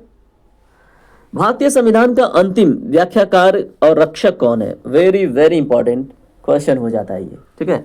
तो दोस्तों इसका राइट आंसर है ऑप्शन बी, भारत का जो उच्चतम न्यायालय है, ठीक है, जिसको हम सुप्रीम कोर्ट ऑफ इंडिया कहते हैं, ये हो जाता है, ठीक है। उसके बाद इससे जुड़ी जो महत्वपूर्ण बातें हैं आप यहाँ पे ध्यान देंगे। भारत का जो राष्ट्रपति है ये कार्यपालिका और औपचारिक प्रमुख और देश का प्रथम नागरिक होता है, ये बात आपको याद रखनी है, ठीक है। और देखिए जो भी काम होते हैं भारत में वो राष्ट्रपति के नाम से ही होते हैं। उसके बाद उच्चतम न्यायालय ये संविधान का अंतिम व्याख्याकार है और मूल अधिकारों की रक्षा के लिए रीट जारी करता है और अनुच्छेद 32 का प्रयोग करता है। आपसे प्रश्न बने हाई कोर्ट अपनी रीट जारी करने की शक्ति किस अनुच्छेद के प्रावधान के अंतर्गत लेता है, तो दोस्तों हाई कोर्ट 226 के अंतर्गत, ठीक है, याद रखिएगा। उसके बाद यहाँ पे भारत की संसद की बात करें तो ये देश की संरक्षण कानून क्या है, निर्मात्री संस्था है, मतलब एकमात्र संस्था है जो देश की संरक्षण कानून बनाता है, अमेंड करता है और संचालित करने में अपना भूमिका निभाता है, ठीक है। उसके बाद दोस्तों जो संविधान में संशोधन कर सकता है, ये भारत की संसद की बात हो रही है। प्रधानमंत्री ये मंत्रिपरिषद का प्रमुख होता है और देश का वास्तविक कार्यकारी प्रमुख होता है, ठीक है। तो ये बातें आपने जान ली। क्वेश्चन नंबर 21 आपसे पूछा गया है, भारत की मुख्य भूमि का जो दक्षिणतम बिंदु है वो कौन सा है, बड़ा फ्रिक्वेंटली पूछा जाने वाला प्रश्न है, ठीक है। तो इसका राइट आंसर है दोस्तों कन्याकुमारी, क्या है, मुख्य भूमिका पूछा गया है, तो मुख्य भूमिका होगा कन्याकुमारी, याद रखेंगे। अगर भारत का पूछ ले तो दोस्तों वो हो जाएगा इंदिरा पॉइंट। क्या हो जाएगा, इंदिरा पॉइंट। लेकिन जब यहाँ पे मुख्य भूमि जुड़ गया तो केप केमोरिन और कन्याकुमारी हो जाएगा, आपको यहाँ पे ध्यान देना है। अब यहाँ पे जो अन्य महत्वपूर्ण बातें हैं देख लीजिए। आपसे इंदिरा पॉइंट के बारे में प्रश्न बने तो मैंने बता दिया है, ग्रेट निकोबार द्वीप में स्थित है इंदिरा पॉइंट। कन्याकुमारी भारत की मुख्य भूमि यानी कि जो मेनलैंड है उसकी सबसे दक्षिणतम बिंदु है तमिलनाडु में। किवितु भारत का सबसे पूर्वी बिंदु है अरुणाचल प्रदेश में, जहां पे सबसे पहले सूर्योदय होता है। उसके बाद गुहार मोती जो है भारत का सबसे पश्चिमी बिंदु है, गुजरात में है, और यहाँ पे सबसे अंत में सूर्योदय होता है। ठीक है, तो ये बातें आपके एग्जाम में बहुत महत्वपूर्ण हो जाती हैं। उसके बाद बात करते हैं अगले प्रश्न पे। ओजोन परत वायुमंडल की किस परत की मुख्य रूप से मतलब विशेषता है या फिर पाई जाती है, बताइए। देखिए यहाँ पे ये क्वेश्चन रिपीटेड है, मैंने इसके पहले ये प्रश्न पूछ रखा है, लेकिन इससे जुड़ी जो जानकारी है ये बार बार आपके दिमाग में आएंगी ना, तो आप बहुत सहज हो जाएंगे प्रश्नों को लेकर। ठीक है, तो इसका राइट आंसर है ऑप्शन बी, समताप मंडल में। ठीक है, अब यहाँ पे अन्य मंडल की विशेषता भी मैंने बता रखी है, लेकिन एक बार आप देख लेंगे, स्क्रीनशॉट ले लीजिएगा। ठीक है, जो मौसम संबंधित घटनाएं होती हैं, बादल, वर्षा, बिजली, ये सब क्षोभ मंडल में देखने को मिलता है, और पूरे वायुमंडल का सबसे सघन मंडल क्षोभ मंडल है। ठीक है, समताप मंडल ओजोन परत की उपस्थिति है जो अल्ट्रावायलेट रेस को रोकती हैं, और समताप मंडल में ही जहाज उड़ाए जाते हैं, क्योंकि यहाँ पे टर्बुलेंस या फिर बिजली या फिर बारिश की या मौसम संबंधित घटनाएं नहीं घटती। तो ये भी प्रश्न आपसे पूछा जाता है। मध्य मंडल, अंतरिक्ष से आने वाले जो उल्का पिंड है इसी परत में जल जाते हैं। ठीक है, उसके बाद वायुमंडल की बात करें तो वायुमंडल की सबसे बाहरी परत जहां हवा अत्यंत विरल होती है, याद रखिएगा। ठीक है, अगला प्रश्न देखिए, जनगणना 2011 के अनुसार भारत का सर्वाधिक जनसंख्या वाला राज्य कौन सा है? अपना ही है ना।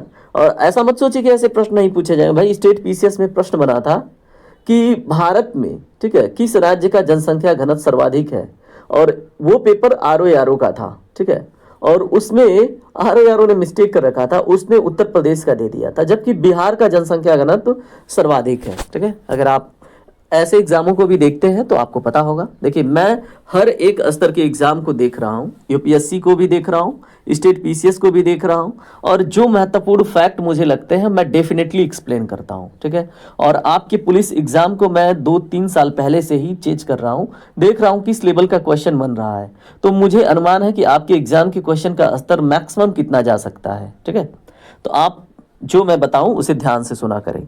तो यहाँ पे आपका ही स्टेट है उत्तर प्रदेश, याद रखिएगा। अब यहाँ पे अन्य के बारे में भी थोड़ा बहुत जानकारी ले लीजिए।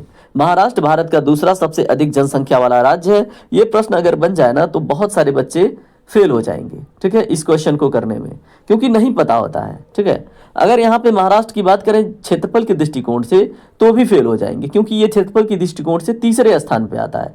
पहले पे कौन आता है? राजस्थान, दूसरे पे आता है मध्य प्रदेश, तीसरे पे आता है महाराष्ट्र, चौथे पे आता है उत्तर प्रदेश। मैंने किसके दृष्टिकोण से बताया? क्षेत्रफल के दृष्टिकोण से। तो सारी बातें रट लीजिए। बिहार भारत का तीसरा सबसे अधिक जनसंख्या वाला राज्य हो जाता है, याद रखेंगे। बिहार ही है जहां पे भारत में सर्वाधिक जनसंख्या घनत्व है राज्यों में, याद रखना है। उत्तर प्रदेश सर्वाधिक जनसंख्या भारत की कुल आबादी का 16.5% उत्तर प्रदेश में निवास करती है। जब आपसे बहुत बारीकी से क्वेश्चन बनेगा तो ये पूछा जाएगा। पश्चिम बंगाल की बात करें तो भारत का चौथा सबसे अधिक जनसंख्या वाला राज्य है, आप याद रखिएगा। ठीक है, अगला क्वेश्चन देख लीजिए क्या है। विश्व पर्यावरण दिवस प्रतिवर्ष किस तिथि को मनाया जाता है? क्वेश्चन इजी है, इसका डिटेल आपको मस्त लगेगा। तो राइट आंसर है 5 जून को। ठीक है, अब यहाँ पे देखिए 22 अप्रैल, 16 सितंबर, 11 जुलाई के बारे में भी आपको जानना बहुत जरूरी है। तो दोस्तों यहाँ पे जान लीजिए 22 अप्रैल को पृथ्वी दिवस, ठीक है, मनाया जाता है। 5 जून को आपने देख लिया। 16 सितंबर हमेशा बताता रहता हूं, ओजोन डे, ठीक है, ओजोन परत संरक्षण दिवस के रूप में मनाते हैं। 11 जुलाई विश्व जनसंख्या दिवस के रूप में मनाया जाता है, जो आपके लिए मोस्ट इंपॉर्टेंट हो जाता है। अगला क्वेश्चन, भारत में सर्वाधिक वर्षा वाला स्थान जो मासिनराम है, ये किस राज्य में स्थित है? तो दोस्तों एक ही क्वेश्चन में 2 क्वेश्चन ऐसे ही मिल गया। तो दोस्तों ये है मेघालय में। ठीक है, तो मेघालय शब्द का अर्थ क्या होता है? मेघधन आलय यानी कि बादलों का घर, और यहीं पे सर्वाधिक बारिश होती है कहाँ पे, मासिनराम में। अब असम, सिक्किम, त्रिपुरा की एक एक विशेषताएं जान लीजिए, आ गया है सामने। तो असम में दोस्तों आपको काजीरंगा नेशनल पार्क मिलता है, और ब्रह्मपुत्रा नदी यहाँ पे प्रसिद्ध है, और ब्रह्मपुत्रा नदी में असम में ही माजुली द्वीप है जो विश्व का सबसे बड़ा नदी द्वीप है। ठीक है, ये भी याद हो गया। उसके बाद काजीरंगा नेशनल पार्क के बारे में मैं बताऊं तो यहाँ पे एक सींग वाला गैंडा पाया जाता है जो फेमस है यहाँ का। ठीक है, उसके बाद दोस्तों जो असम में अगर मैं बात करूं, मानस नेशनल पार्क भी है, और भी बहुत सारी विशेषताएं हैं। उसके बाद मेघालय की बात करें तो मेघालय में हमने देखा जो खासी पहाड़ियां हैं, ठीक है, मासिनराम वहीं पे स्थित है जहां सर्वाधिक वर्षा होता है। तो अगर गारो खासी जयंतिया है ना, तो गारो खासी यानी कि बीच वाली पहाड़ी पे है मासिनराम, वहां पे सर्वाधिक वर्षा काउंट होती है। उसके बाद सिक्किम की बात करें दोस्तों तो भारत का पहला पूर्ण जैविक राज्य है। पूर्ण जैविक का राज्य क्या मतलब है, वहां पे फर्टिलाइजर का यूज नहीं किया जाता, जैविक खाद्यों का प्रयोग करके साग सब्जी बागीचे उगाए जाते हैं। ठीक है, तो याद रखिएगा। उसके बाद त्रिपुरा की बात करें तो तीनों से बांग्लादेश की सीमा से ये घिरा राज्य है, यहां से ऐसे प्रश्न बन जाते हैं। अगला प्रश्न, ग्रीन हाउस गैस की बात करें, ग्रीन हाउस इफेक्ट की बात करें, ठीक है, तो उसके लिए मुख्य रूप से जिम्मेदार गैस कौन सी है, तो आपसे यही प्रश्न बन गया है। बहुत इजी क्वेश्चन है, उम्मीद करूंगा इसका राइट आंसर आपको पता होगा। तो दोस्तों कार्बन डाइऑक्साइड है। अब देखिए अन्य के बारे में, अगर ऑक्सीजन की बात करें तो दोस्तों ये जीवनदायिनी गैस है। पूछा जाता है वायुमंडल में लगभग ये कितना प्रतिशत है, तो दोस्तों 21%। ठीक है, नाइट्रोजन वायुमंडल में सर्वाधिक मात्रा में पाई जाने वाली गैस है और इसकी प्रतिशतता लगभग 78% है। ठीक है, उसके बाद कार्बन डाइऑक्साइड के बारे में आपने जान लिया है, जो वैश्विक तापमान बढ़ाती है, आपको पता है। आर्गन की बात करें तो वायुमंडल में पाए जाने वाली तीसरी सबसे प्रमुख अक्रिय गैस है। अक्रिय गैस क्या होता है, जो अभिक्रिया नहीं करता है। अगला प्रश्न, जनगणना 2011 के अनुसार भारत का न्यूनतम जनसंख्या घनत्व वाला राज्य कौन सा है, तो दोस्तों बताइए, कई बार बता चुका हूं, ऑप्शन बी करेक्ट है, अरुणाचल प्रदेश। ठीक है, अब अरुणाचल प्रदेश तो आपने जान लिया। अब यहाँ पे जो महत्वपूर्ण बातें हैं वो जान लीजिए। ठीक है, महत्वपूर्ण बातें क्या है, सिक्किम भारत का सबसे कम जनसंख्या वाला राज्य है, यह आपको पता चल गया। अरुणाचल प्रदेश जो न्यूनतम जनसंख्या घनत्व वाला, यानी कि प्रत्येक अगर वर्ग किलोमीटर की बात करें तो उसमें 17 व्यक्ति ही निवास करते हैं। ठीक है, मिजोरम न्यूनतम जनसंख्या के मामले में दूसरे स्थान पर है। नागालैंड एकमात्र राज्य है जहां 2011 में जनसंख्या वृद्धि दर ऋणात्मक रही। ठीक है, तो ये नागालैंड के बारे में बहुत महत्वपूर्ण प्रश्न बन जाता है। अगला प्रश्न, काजीरंगा राष्ट्रीय उद्यान किसके संरक्षण के लिए प्रसिद्ध है, बताइए। ये तो मैंने अभी जस्ट बताया, इसका आंसर आप कमेंट करेंगे, मैं इसका आंसर नहीं दे रहा हूं दोस्तों, अगर आप ध्यान से सुन रहे हैं तो आप आंसर कीजिए। उसके बाद एशियाई शेर की बात करें तो दोस्तों ये गुजरात के गिर राष्ट्रीय उद्यान के लिए फेमस है। ठीक है, उसमें ये पाया जाता है। एक सिंग वाला गैंडा, आ गया आंसर। ठीक है, बंगाल का टाइगर दोस्तों पश्चिम बंगाल का जो, ठीक है, सुंदरवन है उसमें आपको देखने को मिलता है। हिम तेंदुआ जो है ये लद्दाख का जो हेमिस नेशनल पार्क है वहां पे प्रसिद्ध है। ठीक है, अगला प्रश्न, भारत की सबसे लंबी नदी कौन सी है, बहुत इजी क्वेश्चन हो गया ना, बताइए। राइट आंसर है ऑप्शन सी, गंगा। अगर इसकी लेंथ पूछ ले दोस्तों तो 2525 किलोमीटर। गोदावरी के बारे में प्रश्न बने तो इसको भारत की बूढ़ी गंगा या फिर दक्षिण भारत की सबसे लंबी नदी के रूप में देखते हैं। ठीक है, उसके बाद ब्रह्मपुत्र जल आयतन के हिसाब से भारत की सबसे बड़ी नदी है। ठीक है, उसके बाद गंगा की विशेषता आपने देख ली। नर्मदा की बात करें तो पश्चिम की ओर बहने वाली प्रायद्वीपीय भारत की सबसे लंबी नदी अगर पूछे तो नर्मदा है। किस पहाड़ी से निकलती है, अमरकंटक पहाड़ी से निकलती है, और एक नदी और निकलती है सोन। ठीक है, तो दोनों याद रखेंगे। नर्मदा जो है ये विंध्य और सतपुड़ा जो पर्वत श्रेणियां उनके बीच से बहती है। अगला प्रश्न, क्योटो प्रोटोकॉल के बारे में है, ये किससे मुख्य रूप से संबंधित है, आपसे प्रश्न बना है, कई बार बता चुका हूं। तो दोस्तों ऑप्शन सी करेक्ट है, जलवायु परिवर्तन से। और ये कई बार मतलब अलग अलग तरीके से पूछा जाता है। यहाँ जलवायु परिवर्तन मिल गया, कभी कभी मिलेगा ग्रीन हाउस गैसों के उत्सर्जन में कमी को लेकर, तो वो भी आपका सही हो जाता है। ठीक है, तो याद रखेंगे। उसके बाद देखिए यहाँ पे जो जल संरक्षण है उससे जुड़ी जो महत्वपूर्ण बातें हैं। ठीक है, जल संरक्षण हुआ या आर्द्र भूमि संरक्षण हुआ, ये रामसर कन्वेंशन से रिलेटेड है। ठीक है, और ये किस वर्ष पारित हुआ था ईरान में, तो आप मुझे कमेंट करेंगे। जैव विविधता नगोया प्रोटोकॉल से संबंधित है, याद रखेंगे। इससे संबंधित ये अंतर्राष्ट्रीय समझौता हो जाता है। इसमें अगर हम मृदा अपरदन की बात करें तो दोस्तों मरुस्थलीकरण रोकने हेतु एक UNCCD है। ठीक है, इसके ऊपर कार्य करती है और आप मुझे यूएनसीसीडी का फुल फॉर्म बताएंगे। अगला प्रश्न, जनगणना 2011 के अनुसार भारत की कुल साक्षरता दर कितनी है, बताइए। इसका राइट आंसर क्या होगा? तो दोस्तों ऑप्शन बी करेक्ट है, 74.04%। अब यहाँ पे देखिए अन्य जो महत्वपूर्ण फैक्ट हैं उनके बारे में। 65.46% भारत के महिलाओं का जो साक्षरता है वो है, याद रख लीजिए। 74.04 भारत की कुल साक्षरता दर है, याद रख लीजिए। 82.14% भारत में पुरुष साक्षरता दर है, ये भी आपको याद रखना है। 94% केरल राज्य की साक्षरता दर सबसे अधिक है, ये भी महत्वपूर्ण पॉइंट हो जाता है। ठीक है, तो इस तरह से आपके एग्जाम में प्रश्न बने तो आप कर लीजिएगा। ठीक है, कहीं कहीं पे 93 दशमलव कुछ भी देखने को मिलेगा, तो कंफ्यूज नहीं होइएगा। निम्नलिखित में से कौन सी रबी की फसल है? तो दोस्तों रबी की फसल मतलब ठंडी का सीजन, ठंडी में रबी यानी सूर्य की आवश्यकता मैंने समझा रखी है। इसका जो राइट आंसर है वो होगा आपका गेहूं। आजकल ठंडी के दिनों में पता है ना सूर्य की आवश्यकता होती है, सूर्य के परिवाची रबी है, मैंने डिटेल में समझा रखा है। ठीक है, अब यहाँ पे देखिए अन्य जो फसल है, धान आपका खरीफ का फसल है। ठीक है, जो वर्षा ऋतु यानी कि वर्षा ऋतु आपका जून में स्टार्ट होता है, तब बोया जाता है। मक्का जो है खरीफ की प्रमुख फसल है, अधिक तापमान की आवश्यकता इसको होती है और मक्का के लिए दोस्तों बहुत ज़रूरी नहीं है कि मतलब सुटेबल क्लाइमेट हो, ये क्लाइमेटिक रेजिस्टेंस क्रॉप में आता है। ठीक है, जैसे ज्वार वगैरह आते हैं। उसके बाद गेहूं की जो विशेषता है ये रबी की फसल है। कपास जो है खरीफ की जो नगदी फसल है और काली मिट्टी में सर्वाधिक इसका उत्पादन होता है। ठीक है, अगला प्रश्न देखिए, भारत में सर्वाधिक लिंगानुपात वाला राज्य कौन सा है? तो दोस्तों ये है आपका केरल। ऑप्शन सी आपका करेक्ट होगा और ये बहुत महत्वपूर्ण प्रश्न बन जाता है। हरियाणा भारत में सबसे कम लिंगानुपात है 2011 के गणना के अनुसार। ठीक है, अगर हम बात करें तमिलनाडु का उच्च लिंगानुपात वाले राज्यों में ये शामिल है। केरल सर्वाधिक लिंगानुपात 1084 महिलाएं हैं प्रति 1000 पुरुषों पे। ठीक है, मतलब 84 महिलाएं एक्स्ट्रा है यहाँ पे। आंध्र प्रदेश की बात करें तो दक्षिण भारत का उच्चतम लिंगानुपात वाला राज्य है। आपसे ये भी प्रश्न बन जाता है। अगला प्रश्न, चिपको आंदोलन का प्रणेता कौन था? तो दोस्तों इसके प्रणेता कौन थे? तो ऑप्शन बी करेक्ट है, सुंदरलाल बहुगुणा जी। ठीक है, अब उसके बाद देखिए मेधा पाटकर और अन्य के बारे में प्रश्न बने तो आप कंफ्यूज नहीं होंगे। मेधा पाटकर जो है नर्मदा बचाओ आंदोलन से जुड़ी एक प्रसिद्ध कार्यकर्ता है। ठीक है, नर्मदा बचाओ आंदोलन, मेधा पाटकर। ठीक है, सुंदरलाल बहुगुणा चिपको आंदोलन वृक्षों के काटने से बचाने हेतु ये अभियान चली थी। एम.एस. स्वामीनाथन भारत में हरित क्रांति के जनक हैं। सलीम अली भारत के प्रसिद्ध पक्षी वैज्ञानिक हैं, याद रखना है। अगला प्रश्न, भारत का सबसे छोटा राज्य, ठीक है, क्षेत्रफल के दृष्टिकोण से कौन सा है? तो दोस्तों इसका राइट आंसर आप मुझे कमेंट करके बताइए। ऑप्शन सी है गोवा। ठीक है, याद रखेंगे। सिक्किम की बात करें तो जनसंख्या के दृष्टिकोण से सबसे छोटा राज्य है। ठीक है, त्रिपुरा बांग्लादेश से 3 तरफ से घिरा छोटा राज्य है। गोवा क्षेत्रफल के अनुसार भारत का सबसे छोटा राज्य है।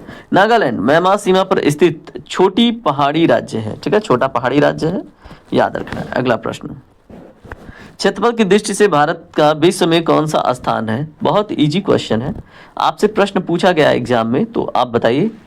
इसका दोस्तों राइट आंसर क्या होगा? ऑप्शन सी है 7वां है। ठीक है, विश्व में सबसे पहले स्थान पे क्षेत्रफल के दृष्टिकोण से रसिया आता है, यह भी आपको पता होना चाहिए। और यहाँ पे देखिए 5वां कौन है? तो दोस्तों ब्राजील विश्व में क्षेत्रफल के अनुसार 5वें स्थान पर आ जाता है। 6ठा ऑस्ट्रेलिया है। देखिए ऑस्ट्रेलिया द्वीप होने के बाद भी ब्राजील के बाद आता है। ठीक है, तो ये भी आप याद रखेंगे। उसके बाद 7वें पे भारत आता है। विश्व के कुल क्षेत्रफल का 2.4% भारत में क्षेत्रफल है। उसके बाद 10वां क्या है? तो दोस्तों अल्जीरिया या अन्य बड़े राष्ट्र इस क्रम के बाद आते हैं, तो 10वां याद रखने की आवश्यकता नहीं है। अगला प्रश्न देखिए क्या है, जनगणना 2011 के अनुसार भारत का सर्वाधिक जनसंख्या घनत्व वाला राज्य, ये मैं बता चुका हूं, उम्मीद करूंगा कि आप मुझे आंसर करेंगे।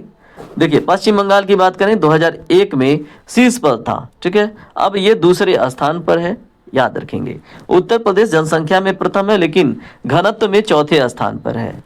बिहार सर्वाधिक जनसंख्या घनत्व वाला राज्य है, आपको पता चल गया। 1106 व्यक्ति प्रति वर्ग किलोमीटर यानी 1 किलोमीटर स्क्वायर एरिया में रहते हैं। केरल दक्षिण भारत का सबसे सघन बसा राज्य है। ठीक है, अगला प्रश्न, लाल मिट्टी का लाल रंग किसके कारण होता है? थोड़ा अप्लाइड किस्म का क्वेश्चन है। तो दोस्तों राइट आंसर है फेरिक ऑक्साइड, ठीक है, लोहा की वजह से। अगर आप दक्षिण भारत में जाते हैं, ठीक है, महाराष्ट्र वाले क्षेत्र में आप देख लें, तमिलनाडु या फिर तेलंगाना वाले क्षेत्र में, कर्नाटक वाले कुछ क्षेत्र में, तो वहाँ पे आपको ना लेटराइट मिट्टी यानी लाल मिट्टी देखने को मिलती है। क्यों? क्योंकि ग्रेनाइट की चट्टानें हैं, ग्रेनाइट में आयरन की अधिकता होती है, एल्यूमिनियम भी होता है, और ये ऑक्सीजन से क्रिया करके फेरिक ऑक्साइड बनाता है, और जो एक प्रकार से आपको लाल रंग का इफेक्ट देता है।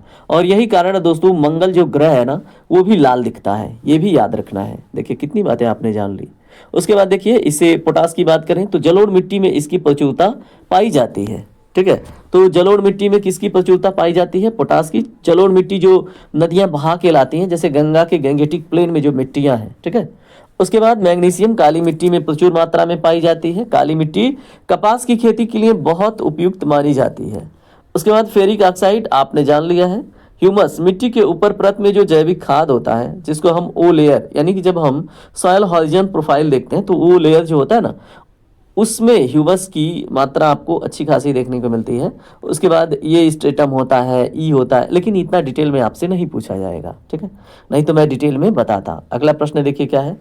नगरीकरण की बात करें, अर्बनाइजेशन का, तो पर्यावरण पर इसका क्या प्रभाव पड़ता है? तो दोस्तों राइट आंसर आप मुझे कमेंट करके बता दीजिए। राइट आंसर है हीट आइलैंड का निर्माण। अब हीट आइलैंड क्या है मैं आपको समझाऊं। देखिए, एक गांव ले लीजिए और एक शहर ले लीजिए।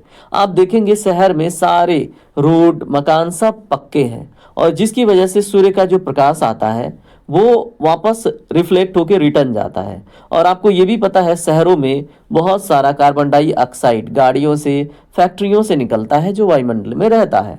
अब जो सूर्य का प्रकाश आया, रिफ्लेक्ट होके गया, अब जो रिफ्लेक्ट होके गया है प्रकाश का किरण या उष्मा, उसको वो जो ग्रीन हाउस गैसेज हैं वो पकड़ लेती हैं, और जिसकी वजह से वो शहर गर्म हो जाता है, ठीक है। एक गांव की तुलना में एक शहर ज्यादा गर्म दिखाई देता है, और इसलिए उसको हम हीट आइलैंड कह देते हैं, ठीक है।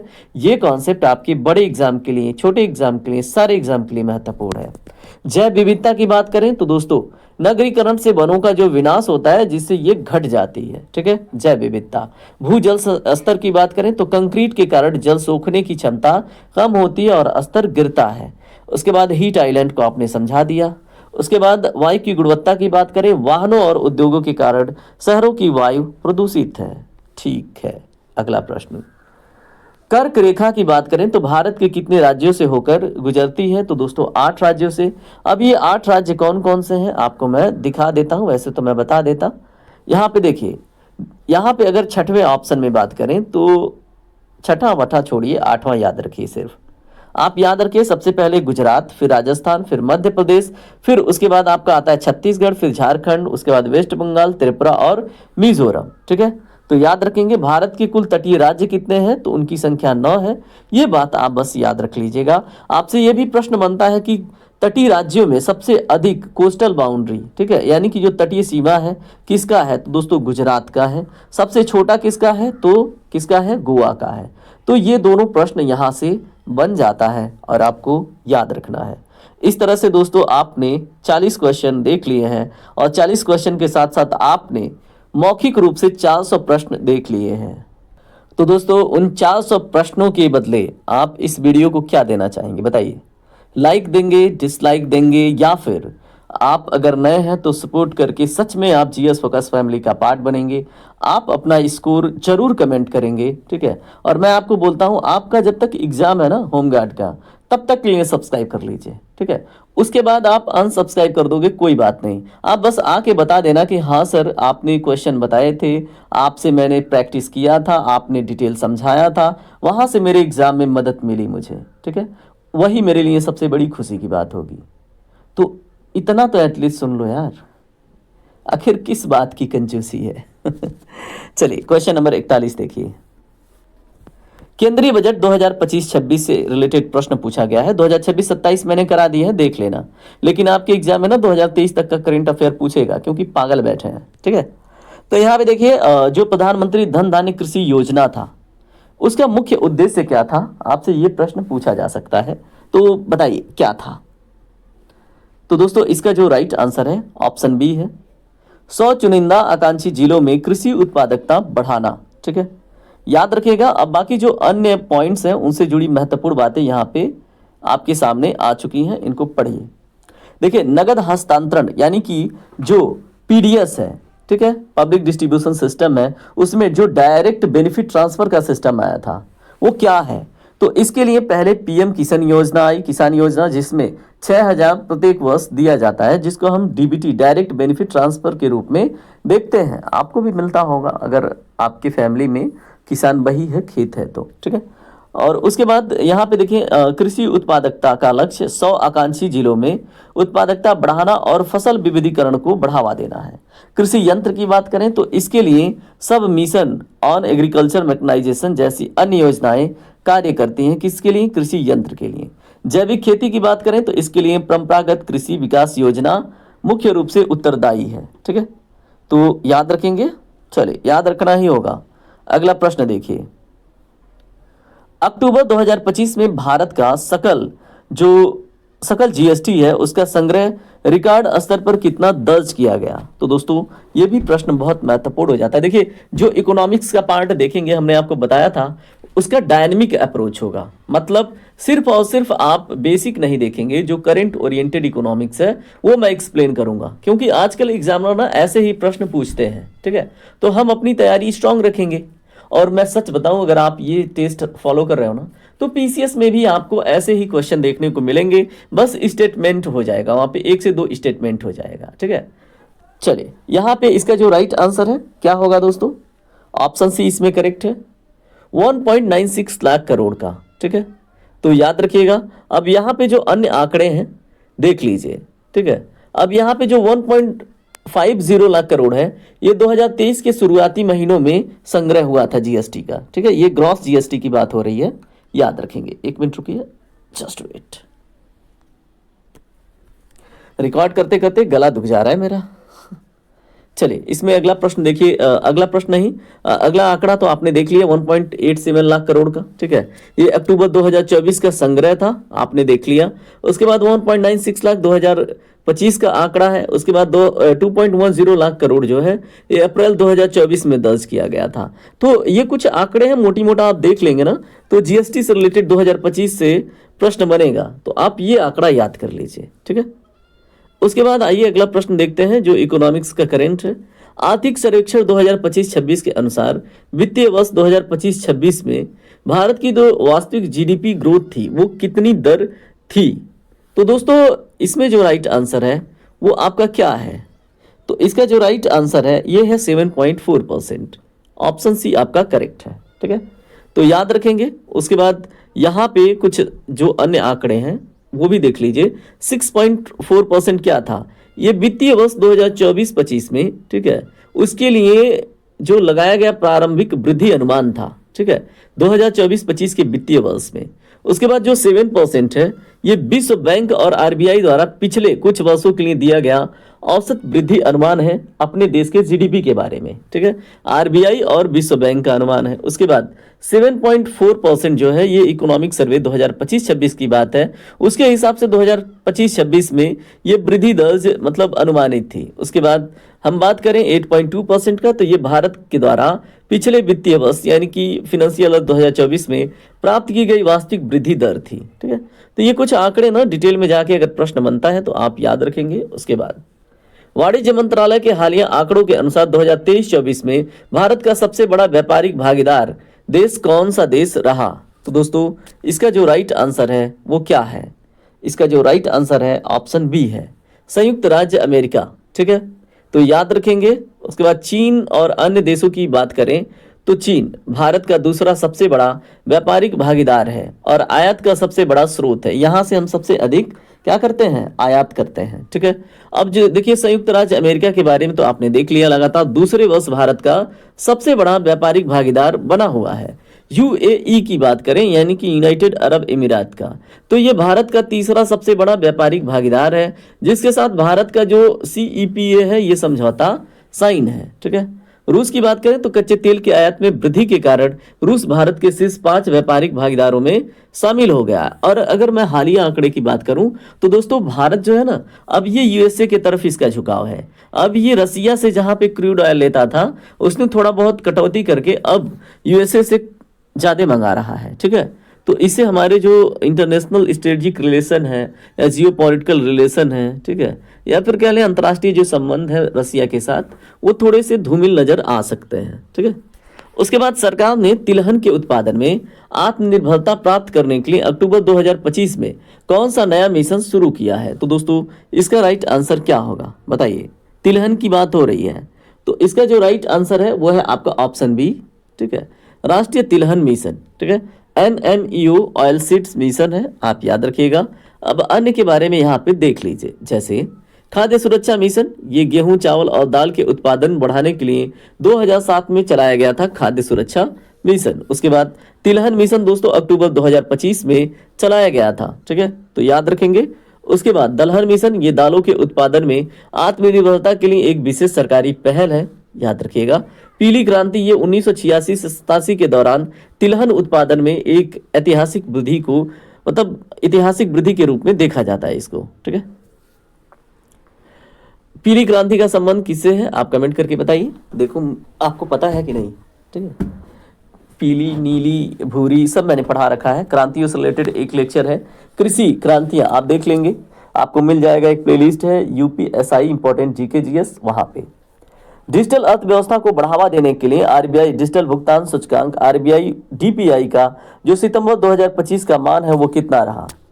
तो दोस्तों ऐसे क्वेश्चन आपका सिलेक्शन करवाते हैं क्योंकि ऐसे क्वेश्चन का जवाब बहुत लोगों को नहीं, कुछ लोगों को पता होता है जो GS फोकस का टेस्ट सीरीज अटेंड करते हैं, जैसे आप, ठीक है।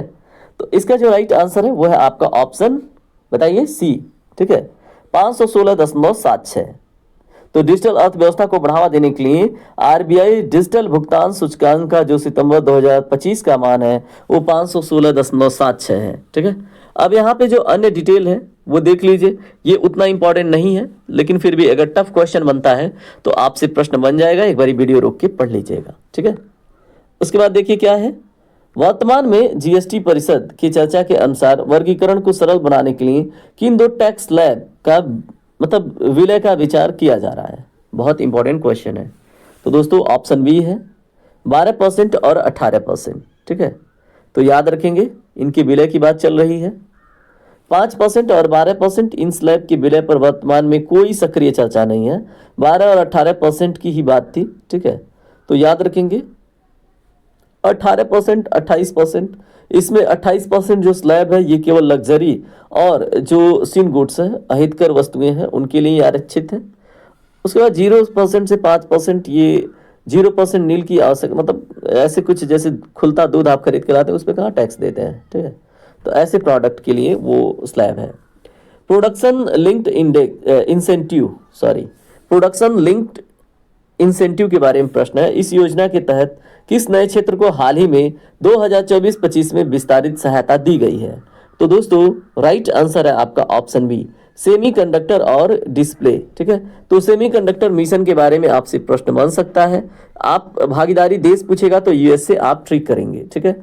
उसके बाद देखिए यहाँ पे क्या है, कपड़ा उद्योग, तो यह PLI 1.0 का हिस्सा है, लेकिन हाल ही में इसमें तकनीकी यानी टेक्निकल टेक्सटाइल पर ध्यान बढ़ा है। सेमीकंडक्टर, इंडिया सेमीकंडक्टर मिशन के तहत गुजरात और माइक्रोन जैसे प्लांट को विशेष प्रोत्साहन दिया जा रहा है, ठीक है। तो याद रखेंगे, आपसे एग्जाम में प्रश्न बन जाएगा। उसके बाद यहाँ पे खाद्य प्रसंस्करण की बात करें तो ये मूल्य संवर्धन की बात करता है, ठीक है। इसके महत्वपूर्ण क्षेत्र हैं। ऑटोमोबाइल, इसमें मुख्य ध्यान इलेक्ट्रिक वाहनों के निर्माण पर अब स्थानांतरित हो गया है, ठीक है। अगला प्रश्न देखिए क्या है, संयुक्त राष्ट्र महासभा द्वारा किस वर्ष महिला किसान का अंतर्राष्ट्रीय वर्ष घोषित किया गया है? वेरी वेरी इंपॉर्टेंट क्वेश्चन है, वेरी वेरी इंपॉर्टेंट। तो दोस्तों ऑप्शन सी करेक्ट है, 2026, ठीक है। तो याद रखेंगे क्या है दोस्तों, संयुक्त राष्ट्र महासभा द्वारा घोषित महिला किसान अंतर्राष्ट्रीय वर्ष। आप मुझे कमेंट करके बताइएगा कि महिला दिवस किस डेट को, अंतर्राष्ट्रीय महिला दिवस किस डेट को मनाया जाता है, कमेंट करके जरूर बताएंगे आप, ठीक है। यहाँ पे देखिए 2024 यह जो कैमेलिड्स का अंतर्राष्ट्रीय वर्ष था, आप याद रखेंगे। 2025 ग्लेशियर संरक्षण के लिए अंतर्राष्ट्रीय वर्ष था, ठीक है। और 2026 आपको पता चल गया महिला किसान अंतर्राष्ट्रीय वर्ष। उसके बाद 2023 ये अंतर्राष्ट्रीय वर्ष जो है बाजरा इंटरनेशनल मिलेट ईयर के लिए घोषित था, ठीक है। आप मुझे कमेंट करके बताएंगे क्वांटम कंप्यूटिंग किस वर्ष को घोषित किया गया है, जरूर बताइएगा। अगला प्रश्न देखिए, 50वां क्वेश्चन यानी कि 500 क्वेश्चन अब हम देख चुके, ठीक है। भारत सरकार के विस्तृत व्यापार रुझानों के अनुसार वर्तमान में भारत के कुल निर्यात यानी एक्सपोर्ट जो हम बेचते हैं में किस क्षेत्र का योगदान सबसे तेजी से बढ़ रहा है? तो दोस्तों क्वेश्चन नंबर 50 का जो राइट आंसर है ऑप्शन सी है, ठीक है, सर्विस सेक्टर, ठीक है, जो आपके इकोनॉमिक्स में टर्सरी सेक्टर के अंतर्गत आता है, यानी कि तृतीयक सेक्टर के अंतर्गत आता है। अब यहाँ पे अन्य के बारे में जानकारी दी गई है, आप वीडियो को रोक के पढ़िएगा। देखिए, कृषि उत्पाद प्राइमरी सेक्टर में आते हैं, यानी प्राथमिक क्षेत्र में, ठीक है, और पढ़ लीजिएगा इनको, ठीक है। और कृषि क्षेत्र में ही सबसे अधिक लोग कार्य करते हैं और सबसे अधिक योगदान जीडीपी में सेवा क्षेत्र का होता है, ठीक है। ये बातें कुछ जीडीपी से रिलेटेड आपके एग्जाम में प्रश्न के रूप में आ जाती हैं। चलिए बात करते हैं अगले प्रश्न पे। दोस्तों, इस तरह से 1 घंटे में हमने 500 प्रश्न देख लिए हैं, ठीक है। अगर आप समझ पा रहे हो जो एक्सप्लेनेशन है, जो फैक्ट है, जो मैं चीज़ें बोल रहा हूँ, ठीक है, तो आप बखूबी चीज़ों को देख पा रहे हैं, है ना। तो चलिए कंटिन्यू करते हैं और क्या पूरा करते हैं 100 क्वेश्चन, और मान लीजिए कि 40 मिनट में हम फिर से 500 प्रश्न देख लेंगे, क्योंकि अब स्पीड मैं थोड़ा और फास्ट रखूँगा, है ना। और अगर अभी तक आप कंजूसी करके बैठे हैं, अभी तक लाइक नहीं किया, तो कर दो यार। आपके लिए लगातार इंसान इतना मेहनत करता है, इतने अच्छे से वो हर एक डाटा एक्सप्लेन करता है, आपसे इतना तो हो ही जाना चाहिए, है ना। चलिए अब बात करते हैं अपने प्रश्न के ऊपर। एलईडी बल्बों में प्रकाश उत्पन्न करने के लिए किस वैज्ञानिक सिद्धांत का उपयोग किया जाता है? मोस्ट इंपॉर्टेंट क्वेश्चन है और आपसे एग्जाम में बनेगा। तो इसका राइट आंसर है दोस्तों ऑप्शन सी। क्या है ये? विद्युत दीप्ति सिद्धांत, ठीक है। इसको हम इलेक्ट्रोल्यूमिनस साइंस भी कहते हैं। उसके बाद यहाँ पे जो तप्त दीप्ति है, उसके बाद विद्युत दीप्ति है, इसके बारे में जान लीजिए, प्रश्न यहाँ से भी बनेगा। तो देखिए, जब हम फिलामेंट बल्ब की बात करते हैं तो पीले बल्ब में स्पेशली जो तार है वो गर्म होकर क्या करता है? प्रकाश देता है। इसको हम ताप दीप्ति कहते हैं, ठीक है। और प्रतिदीप्ति क्या है? तो जो CFL होता है, ठीक है, उसमें जो ट्यूबलाइट में गैस होती है उसके माध्यम से जब प्रकाश उत्पन्न होता है तो उसको हम प्रतिदीप्ति कहते हैं, ठीक है। सेंट्रीफ्यूगल लाइट कहते हैं, याद रखेंगे। उसके बाद अगर हम विद्युत दीप्ति की बात करें तो एलईडी में जो अर्धचालक होते हैं, सेमीकंडक्टर होते हैं, उसमें जो सामग्री है वो सीधे प्रकाश निकालती है, इसको हम बोलते हैं विद्युत दीप्ति, ठीक है। सच सच बताना, ये सब नहीं पता था ना? नहीं पता था, है ना? पता भी रहा होगा तो आधा अधूरा चलिए, नाभिकीय विखंडन की बात करें तो यहाँ परमाणु ऊर्जा संयंत्रों में ऊर्जा क्या होता है? उत्पादन की प्रक्रिया होती है, जिसमें आपने सुना होगा यूरेनियम 92 का नाभिकीय विखंडन, ठीक है। उसमें 3 न्यूट्रॉन देने के बाद क्रिया स्टार्ट होती है। वो सब उतना डिटेल में नहीं जाएंगे, लेकिन ठीक है। DTO वहाँ पे मंदक के रूप में कार्य करता है, ये भी आपने पढ़ा होगा ना। अगला प्रश्न, मानव शरीर में इंसुलिन हार्मोन का मुख्य कार्य क्या है? बहुत इजी क्वेश्चन है, मैं आपसे उम्मीद करता हूं इसका आंसर कीजिए। रक्त में जो शर्करा है उसके स्तर को नियंत्रित करता है इंसुलिन हार्मोन, और जब यही हार्मोन शरीर में इसका जब निर्माण नहीं होता है तो इंसान शुगर जैसे बीमारी का रोगी हो जाता है, ठीक है। उसके बाद दोस्तों यहीं पे अगर मैं बात करूं रक्तचाप की, तो इसे मुख्य रूप से एड्रेनलिन और एल्डोस्टेरोन हार्मोन नियंत्रित करते हैं, ठीक है। रक्तचाप को याद रखेंगे, कौन? एल्डोस्टेरोन और कौन है? एड्रेनलिन, ठीक है। तो ये क्या करते हैं? रक्तचाप को नियंत्रित करने वाले हार्मोन्स हैं। और आपसे ये प्रश्न पूछा गया है, रक्त शर्करा, ठीक है, ये पैंक्रियाज से जो आप देखेंगे इंसुलिन निकलता है, स्रावित होता है, ये रक्त शर्करा को पचाता है, ठीक है। उसके बाद हड्डियां जो है कैल्शियम और विटामिन डी हड्डियों की मजबूती के लिए जिम्मेदार होता है, आपको याद रखना है। ऑक्सीजन परिवहन जो है ये शरीर में जो खून है, खून में जो हीमोग्लोबिन है वो ऑक्सीजन प्रवाह करती है। मैं आपको एक बात बताता हूँ इंटरेस्टिंग, ठंडियों में आप आलसी हो जाते हैं, क्यों? कभी सोचा है? कभी जानने की कोशिश की है आपने क्योंकि दोस्तों आपको मैं बताऊं, एक साइंटिस्ट है विलियम हार्वे, इन्होंने रक्त परिसंचरण का सिद्धांत दिया था। और वही जो रक्त परिसंचरण हमारी नसों में परिसंचरण करता है, दौड़ता है इधर उधर, ठंडियों में क्या हो जाता है? थोड़ा सा जम सा जाता है, थोड़ा ठंडा हो जाता है, स्पीड में कमी हो जाती है। और जब आपके शरीर में ऑक्सीजन का फ्लो अच्छे से नहीं होगा तो आपका शरीर सुस्ती आ जाएगा, ठीक है, और आपको नींद बहुत अच्छी आएगी। तो ये चीज़ें मतलब इंटरेस्टिंग है, याद रखिएगा। अगला क्वेश्चन, रसोई गैस की बात करते हैं। इसमें जो LPG का रिसाव होता है, ठीक है, लिक्विड पेट्रोलियम गैस जो होता है उसका रिसाव होता है, तो उसमें तो कोई स्मेल होती नहीं है, लेकिन उसमें कौन सी गैस मिलाई जाती है जिसकी वजह से वो महक हमें पता चलता है, ऐसा प्रश्न है। प्रश्न का लैंग्वेज मत देखिए, मैं जो बोल रहा हूँ वो सुनिए, ठीक है। तो इसमें राइट आंसर है ऑप्शन बी, एथिल मरकैप्टन, ठीक है। तो याद रखेंगे ये जो है दुर्गंधित गैस है, मिलाया जाता है कि पता चले। उसके बाद अन्य गैसों के बारे में दोस्तों, मेथेन, मेथेन के ऊपर बहुत इंपॉर्टेंट क्वेश्चन बनता है। ये प्राकृतिक गैस और बायोगैस का मुख्य घटक है। ये प्रश्न यूपीएससी जैसे एग्जाम बना है, ठीक है, कि बायोगैस का सबसे प्रमुख घटक कौन है, तो दोस्तों मेथेन। मेथेन को मास गैस और दलदली गैस भी कहते हैं, और मेथेन गैस भी दोस्तों ये ग्रीन हाउस गैस में आता है, ठीक है। अगर आप धान के खेत में जाते हैं तो आपके पैरों में बहुत गर्मी महसूस होती है, उसके पीछे जिम्मेदार यही गैस है, ठीक है। इतनी सारी बातें आपने जान ली। CH4 आपको पता होगा, इसका फार्मूला है, ठीक है। एथिल मरकैप्टन के बारे में आपने जान लिया है। ये क्या होता है दोस्तों, एलपीजी स्पेशली जो प्रोपेन और ब्यूटेन है वो गंधहीन है, लेकिन जो एथिल मरकैप्टन है यही गंध फैलाता है जो एलपीजी में मिलाया जाता है। प्रोपेन क्या है, ये एलपीजी का एक प्रमुख ज्वलनशील घटक है। Carbon monoxide most important question बनता है, ठीक है, इसको साइलेंट किलर भी कहते हैं, ठीक है। और ये कैसे उत्पन्न होता है, जैसे मान लीजिए कोई फ्यूल है वो सही से नहीं जला तो गैस निकलती है, वहां से निकलती है कार्बन मोनोऑक्साइड, ठीक है, और ये जहरीली गैस है और इससे कोयले के अधूरे दहन, वही मैंने बताया ना, अगर कोई भी फ्यूल है, कोई भी ईंधन है, अगर अधूरा जलता है तो उसमें से जो गैस निकलती है वो कार्बन मोनोऑक्साइड है। उसमें दुर्गंध नहीं होता है, लेकिन ये दम घोटू गैस साइलेंट किलर के नाम से फेमस है। ऐसे प्रश्न बने हुए हैं, ठीक है, जो जो टर्म बोलूं ध्यान से सुना करो आप, ठीक है। अगला क्वेश्चन देखिए क्या है, सुनामी आने का सबसे जो मुख्य प्राकृतिक कारण है वो क्या है, तो दोस्तों इसका जो राइट आंसर है वो है आपका ऑप्शन बी, ठीक है, यानी कि समुद्र के भीतर भूकंप आता है इसमें, ठीक है। और जब भूकंप आता है समुद्र के भीतर, या ज्वालामुखी फटे तो भूकंप, ठीक है, या फिर प्लेटों का डिसबैलेंस हो तो भूकंप, उसकी वजह से क्या होता है, एनर्जी इमिट होती है और वो पानी की लहरों के ऊपर उठा देती है, और उसी को हम सुनामी कह देते हैं, ठीक है। तो ये चीजें आपको पता चल गई इन डिटेल। अब इंपॉर्टेंट पॉइंट्स जो चक्रवात के बारे में वो जान लीजिए। ये वायुदाब में अंतर के कारण उत्पन्न होने वाला विनाशकारी तूफान है। इसको कैसे समझेंगे, आपके वहां घर पे एक ढेबरी जानते हो, दिया जानते हो, कौड़ा जानते हो, आग जानते हो, आग जला लो, या फिर आप मोमबत्ती जला लो, ठीक है, मोटी मोमबत्ती ले लो, ऐसे मोटी, पेड़ जितनी मोटी, और आग लगा दो उसमें, ठीक है। तो उसके आसपास ना मतलब हवाएं खींच के आएंगी, क्यों आएंगी, क्योंकि जहां पे इतनी गर्मी होगी ना वहां पे क्या हो जाएगा, लो प्रेशर मतलब क्रिएट हो जाएगा। लो प्रेशर मतलब खाली जगह, और उसको घेरने के लिए हवाएं भाग के आती हैं, ठीक है। और ऐसी स्थिति चक्रवात में भी बनता है कि यहाँ वायुदाब के अंतर के कारण, मतलब जहां पे वायुदाब कम होगा वहां पे हवाएं भाग कर जाएंगी, ठीक है।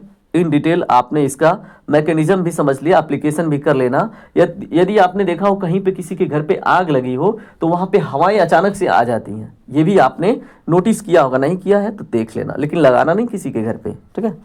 समुद्र के भीतर भूकंप, ये तो चीजें मैंने आपको समझा दी है, चाहे ज्वालामुखी फटे या फिर जो समुद्र की प्लेटें हैं, ओशियानिक प्लेट, वो इधर उधर बैठ जाएं, ठीक है, तो ये चीजें हो जाती हैं। अत्यधिक वर्षा, तो दोस्तों इसके कारण मुख्य रूप से बाढ़ आता है और भूस्खलन जैसी घटनाएं घटित होती हैं। भूस्खलन क्या होता है, पर्वतों से, ठीक है, अगर मान लीजिए पेड़ काट दिए जाते हैं तो मिट्टियां कमजोर हो जाती हैं, क्योंकि जो पेड़ है जड़ों से मिट्टियों को बांध के रखते हैं। बारिश अधिक हो गई और फिर क्या हो गया, वो मिट्टी बह के आती हैं, और अगर किसी नदी में आके नदी को रोक दी तो जो बाढ़ उत्पन्न होता है उसको फ्लैश फ्लड कहते हैं। ये भी प्रश्न बना हुआ है, स्टेट पीसीएस में प्रश्न बना है कि ऐसी घटना को क्या कहते हैं। तो दोस्तों अगर लैंडस्लाइड की वजह से नदी में आके पर्वत का हिस्सा अटक गया और उसकी वजह से नदी की पानी अपने दिशा बदल के शहर में घुस गई या गांव में घुस गई, इसको फ्लैश फ्लड कहते हैं, ठीक है। इतना डिटेल में मैं बता रहा हूं आपको। उसके बाद अत्यधिक वर्षा, सब कुछ देख लिया आपने। वायुमंडलीय दबाव क्या है, ये मौसम के बदलाव और हवा की गति को निर्धारित करता है, याद रखेंगे। अगला प्रश्न, चलिए जल्दी जल्दी करते हैं, इन डिटेल अब नहीं जाएंगे। हवाई जहाजों के टायरों में कौन सी गैस भरी जाती है, तो मेरे दोस्तों कौन सी गैस भरी जाती है ताकि घर्षण से गर्म होकर वो ना फटे। क्वेश्चन नंबर 55 का जो राइट आंसर है ऑप्शन सी है, नाइट्रोजन गैस भरी जाती है, याद रखेंगे। उसके बाद अन्य गैसों की विशेषता यहाँ पे लिखी हुई है मेरे प्यारे भाइयों, इसको देख लेना, ठीक है, आपके एग्जाम में प्रश्न बन जाएगा, ठीक है। यहाँ पे रेफ्रिजरेटर में शीतलन, ठीक है, शीतलन यानी कूलिंग जो है, ये सिद्धांत किस पर आधारित होता है, तो बता दीजिए मुझे। तो दोस्तों इसका जो राइट आंसर है ऑप्शन बी है, ये वाष्पीकरण पे मतलब कार्य करता है, और आप मटका ला के जो पानी रखते हो वहां पे भी यही सिद्धांत काम करता है, ठीक है। तो याद रखिएगा। उसके बाद यहाँ पे देखिए जो चुंबकीय प्रेरण है, ये बिजली के जनरेटर और ट्रांसफार्मर के कार्य के मतलब कार्य करने का सिद्धांत है चुंबकीय प्रेरण, ठीक है। वाष्पीकरण क्या है, मैंने आपको बता दिया। विकिरण, सूर्य की ऊष्मा पृथ्वी तक इसी माध्यम से पहुंचती है, मतलब विदाउट कांटेक्ट अगर एनर्जी ट्रांसफर होती है सूर्य की तो उसको हम रेडिएशन कहते हैं, ठीक है। ऊर्ध्वपातन क्या है, कपूर या नौसादर को सीधे ठोस से गैस में जो परिवर्तित होने की घटना है, इसको हम हिंदी में ऊर्ध्वपातन और इंग्लिश में सब्लिमेशन कहते हैं, ठीक है। तो याद रख लीजिएगा। अगला प्रश्न, प्रकाश वर्ष किसका तापमान किसका मापन करता है, तो दोस्तों ये दूरी का मात्रक है, ठीक है। तो ऑप्शन बी करेक्ट है, खगोलीय दूरी का मात्रक है प्रकाश वर्ष। अब इससे जुड़ी जो अन्य बातें हैं समय के बारे में, तो इसे सेकेंड, मिनट या वर्ष में मापा जाता है समय को।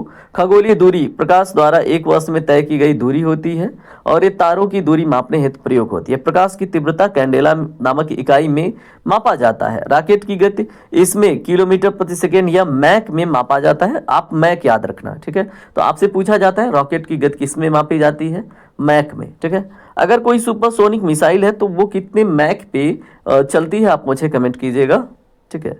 अगला क्वेश्चन, आपदा प्रबंधन में जो गोल्डन आवर है उसका अर्थ क्या है, तो दोस्तों क्वेश्चन नंबर 58 बहुत इंपॉर्टेंट है, इन्वायरमेंट का क्वेश्चन है। तो घटना के बाद का जो पहला घंटा है उसको हम क्या कहते हैं, गोल्डन आवर, ठीक है। तो आपदा प्रबंधन में जीवन बचाने हेतु। उसके बाद यहाँ सूर्योदय क्या है उसके बारे में आपको पता है। और बाकी राहत कोष क्या है, जैसे मान लीजिए आपदा के बाद पुनर्वास के लिए, ठीक है, प्रक्रिया के लिए जो फंड होता है उसको राहत कोष कहते हैं। बाकी अन्य चीजें उतनी इंपॉर्टेंट नहीं है। अगला प्रश्न, लोहे पर जब जंग लग जाता है, ठीक है, तो किस प्रकार का रासायनिक अभिक्रिया है ये, तो दोस्तों आपने बचपन से पढ़ रखा है, ठीक है। इसको हम ऑक्सीडेशन कहते हैं क्योंकि ऑक्सीजन जाके ऐड होता है, ठीक है, Fe2O3 हो जाता है, ठीक है, आयरन के साथ जुड़ता है यहाँ पे Fe2O3 यही अवक्रिया होकर यही ऑक्साइड बनता है, ठीक है। लोहे पर जब जंग लगता है, तो आपसे प्रश्न पीसीएस में बना हुआ था कि जब लोहे पे जंग लगता है तो उसका वेट बढ़ता है या घटता है, तो दोस्तों बढ़ जाता है, ठीक है, ये याद रख लीजिएगा, ठीक है।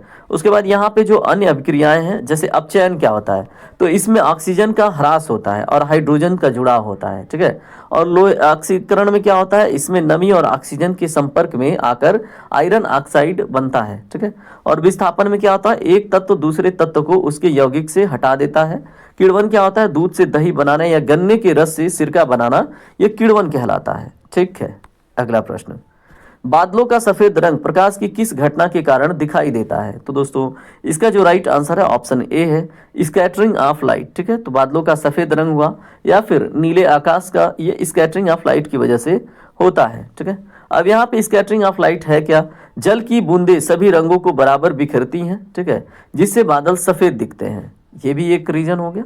उसके बाद अपवर्तन क्या है, तारों का जो टिमटिमाना है, पानी में डूबी पेंसिल का टेढ़ा दिखना, ये अपवर्तन की घटना है, ठीक है। तो तारों का टिमटिमाना, जैसे मान लीजिए सूर्य से प्रकाश आ रही है या फिर किसी अन्य तारे से प्रकाश आ रही है, रास्ते में धूल कण है, ठीक है, तो उनसे क्या होता है, प्रकाश टकराते हुए अपनी दिशा मोड़ते हुए आता है। तो कभी आते हुए दिखा, उसके बाद फिर वो अपना डायरेक्शन भूल गया, दूसरे डायरेक्शन में चला गया, तो वो तारा फिर दिखेगा नहीं दिखेगा, दिखेगा नहीं दिखेगा, तो इसी को तारे का टिमटिमाना कहते हैं और यही अपवर्तन है। परावर्तन क्या है, तो दोस्तों दर्पण से अगर आप चेहरा देखते हैं उसमें, तो यही है, शीशे में आपका चेहरा रिफ्लेक्ट होता है पूरी तरह से, उसको हम परावर्तन कह देते हैं। या फिर मान लीजिए आप शीशे के ऊपर टॉर्च जलाइए, उससे पूरा लाइट आपकी तरफ रिटर्न आती है, इसको हम क्या बोलते हैं, परावर्तन, ठीक है। पूर्ण आंतरिक परावर्तन, जैसे मान लीजिए रेगिस्तान में अगर आपने देखा हो कि ऐसी चीजें पड़ी होगी कि रेगिस्तान में आपको तालाब दिखेगा, ठीक है, रोड पे आपको ऐसे लगेगा कि जल बिखरा हुआ है, पक्की रोड है और आप दूर से देख रहे हैं तो लगेगा कि पानी पड़ा हुआ है, ठीक है, और जबकि होता नहीं है ऐसा कुछ। तो ये होता है पूर्ण आंतरिक परावर्तन। और जो ऑप्टिकल फाइबर होता है दोस्तों, उसमें भी ये आपको देखने को मिलता है। अगर आप मेला गए हो, ठीक है, तो आपने खिलौने देखे होंगे ऐसे हवा में उछालते हैं सब, ठीक है, और वो कई प्रकार की लाइटें मतलब इमिट करता है। चलिए इन सब को छोड़िए, जो डायमंड होता है उसमें भी यही चीज होता है, पूर्ण आंतरिक परावर्तन, जिसमें क्या होता है, प्रकाश जाता है और उसके कई फलकों से होकर उसमें लाइट फंसती है और निकलती रहती है, ठीक है। तो ये भी पूर्ण आंतरिक परावर्तन का एक एग्जाम्पल हो जाता है, ठीक है। चलिए बात करते हैं अगले क्वेश्चन के ऊपर, और अगले क्वेश्चन के साथ आपको एक जानकारी दे दूं, आपने 600 प्रश्न अभी तक देख लिया है, ठीक है, 600 इंपॉर्टेंट फैक्ट आपको रिवाइज हो चुका है। इस क्लास को आप एक बार रिवीजन कर लेंगे, आपके 600 फैक्ट तैयार हो जाएंगे, ठीक है। बस यही है कि आपको अपना समर्पण वाला भाव दिखाना होगा पढ़ाई के प्रति, जो मैं बोलूं उसे सुनना होगा ध्यान से, ठीक है। उसके बाद दोस्तों आपके सामने प्रश्न है, वर्षा के बाद जो इंद्रधनुष दिखाई देता है, ठीक है, वो सूर्य की किस दिशा में बनता है? Most important, most difficult question, नए प्रकार का प्रश्न है। तो दोस्तों ये हमें सूर्य के विपरीत दिशा में दिखाई देता है, याद रखेंगे, ठीक है। अब यहाँ पे सूर्य की दिशा, विपरीत दिशा क्या है आप समझिएगा। सूर्य की दिशा, इस स्थिति में इंद्रधनुष कभी नहीं बन सकता। विपरीत दिशा, सूर्य का प्रकाश बूंदों से टकराकर वापस मुड़ता है, इसलिए ये हमेशा सूर्य के पीछे बनता है, ठीक है, याद रहेगा आपको। उसके बाद उत्तर दिशा, यह सूर्य की स्थिति पर निर्भर करता है, न कि निश्चित दिशा पर। ओके, दोपहर 12 बजे इंद्रधनुष दिखाई नहीं देता क्योंकि प्रकाश का कोण सही नहीं होता। ये भी जानकारी आपके लिए महत्वपूर्ण है, एग्जामिनर पूछ लिया ना तो हालत खराब हो जाएगी, ठीक है, तो याद रखेंगे। अगला प्रश्न देखिए क्या है, भूकंप की तीव्रता मापने के लिए किस उपकरण का उपयोग किया जाता है? तो मेरे दोस्त इसका जो राइट आंसर है ऑप्शन बी है, सिस्मोग्राफ, ठीक है। और जो भूकंप की तीव्रता है उसका परिमाण जो मापने के लिए स्केल प्रयोग होता है उसको रिक्टर स्केल कहते हैं, ठीक है। और भूकंप आने के बाद जो नुकसान होता है उसको जब हम गणना करते हैं तो वो मर्कैली स्केल कहलाता है। और ये जो सभी अध्ययन है भूकंप के बारे में, ये एक विषय है सिस्मोलॉजी, ठीक है। देखिए आपको 5 क्वेश्चन पता चल गया। उसके बाद यहाँ पे देखिए, बैरोमीटर वायुमंडलीय दबाव को मापने हेतु प्रयोग होता है। सिस्मोग्राफ आपको पता चल गया है। लैक्टोमीटर दूध की शुद्धता और घनत्व मापने के लिए प्रयोग होता है। हाइड्रोमीटर किस लिए प्रयोग होता है? द्रवों का विशिष्ट घनत्व मापने हेतु हाइड्रोमीटर का प्रयोग किया जाता है।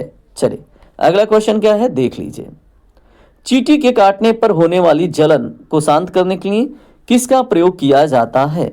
बहुत इंपॉर्टेंट क्वेश्चन है, आप बताइए इसका राइट आंसर क्या होगा? तो दोस्तों बेकिंग सोडा, ठीक है। क्या है दोस्तों? कैलामाइन का प्रयोग किया जाता है चींटी के काटने पर होने वाले जलन को शांत करने के लिए, ठीक है। अब यहाँ पे देखिए कुछ महत्वपूर्ण बातें सिरका के बारे में मैंने बता रखी है।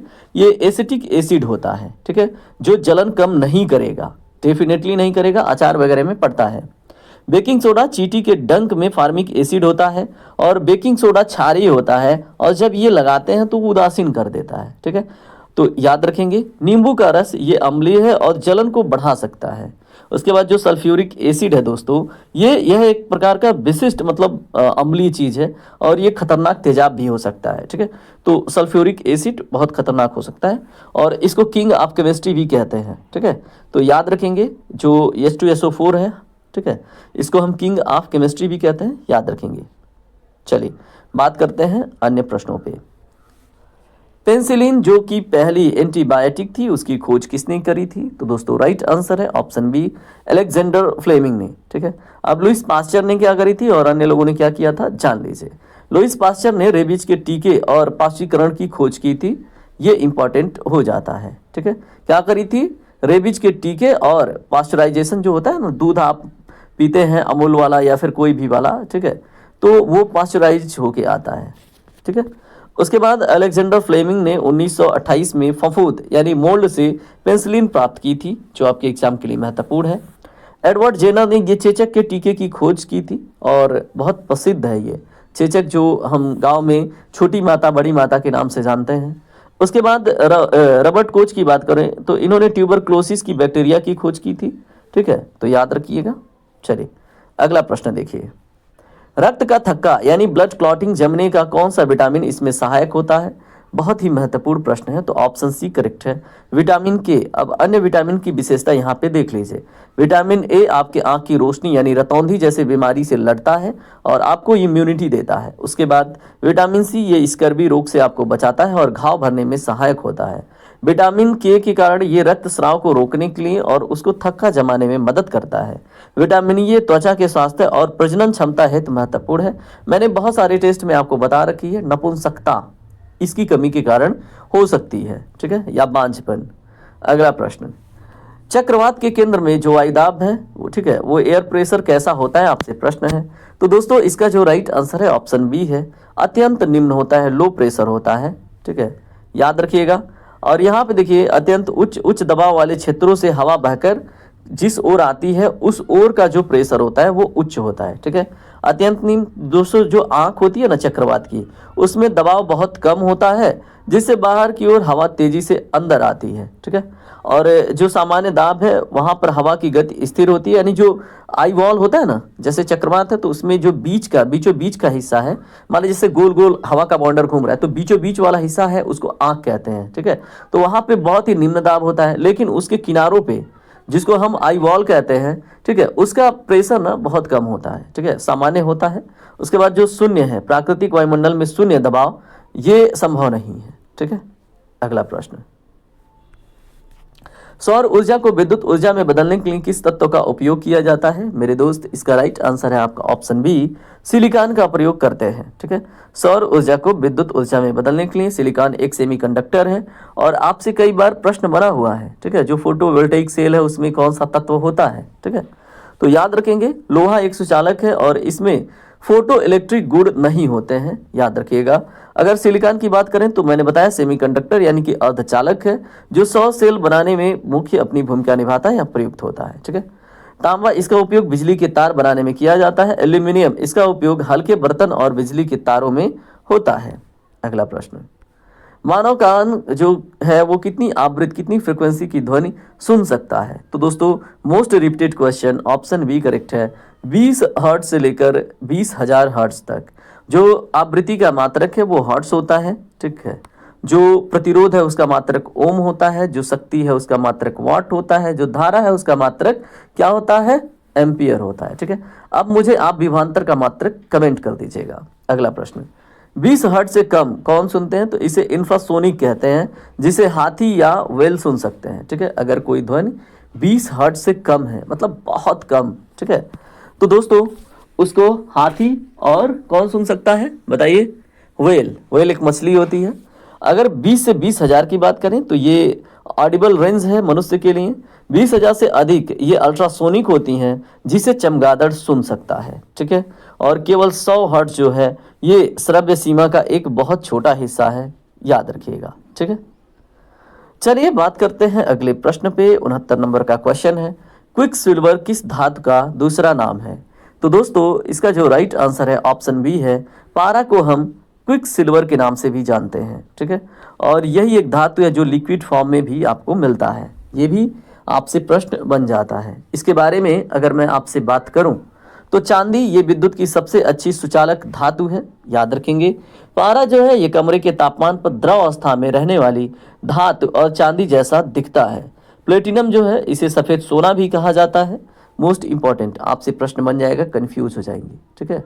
सफ़ेद सोना किसे कहते हैं? प्लेटिनम को, याद रखेंगे, बिल्कुल। और एक चीज़ मैंने आपको बताया था एक क्लास में, व्हाइट गोल्ड, यहाँ पे सफ़ेद सोना तो प्लेटिनम आ गया धातु के रूप में, लेकिन एनर्जी प्रोडक्शन में अगर व्हाइट गोल्ड पूछे तो दोस्तों फ्यूल में व्हाइट गोल्ड होता है आपका पानी से उत्पन्न किया गया विद्युत ऊर्जा, वो भी आप याद रखेंगे। तो दोनों अलग अलग कॉन्टेक्स्ट में पूछा जा सकता है, ठीक है। पढ़ाएगा कोई इस तरह से, बताओ इतना डिटेल में? बिल्कुल पढ़ाएंगे, बहुत सारे टीचर हैं, लेकिन ठीक है। सोडियम की बात करें, यह इतनी मुलायम धातु है कि इसे चाकू से काटा जा सकता है, ठीक है। आपने बहुत सारे आई वीडियो देखा होगा, देखा है कि नहीं बताओ, कमेंट करके आप जरूर बताना, देखा है कि नहीं। वायुमंडल में नाइट्रोजन गैस की मात्रा लगभग कितनी है? बहुत इजी क्वेश्चन हो गया है ना बाबू साहब। तो इसका राइट आंसर है ऑप्शन सी, 78%, ठीक है।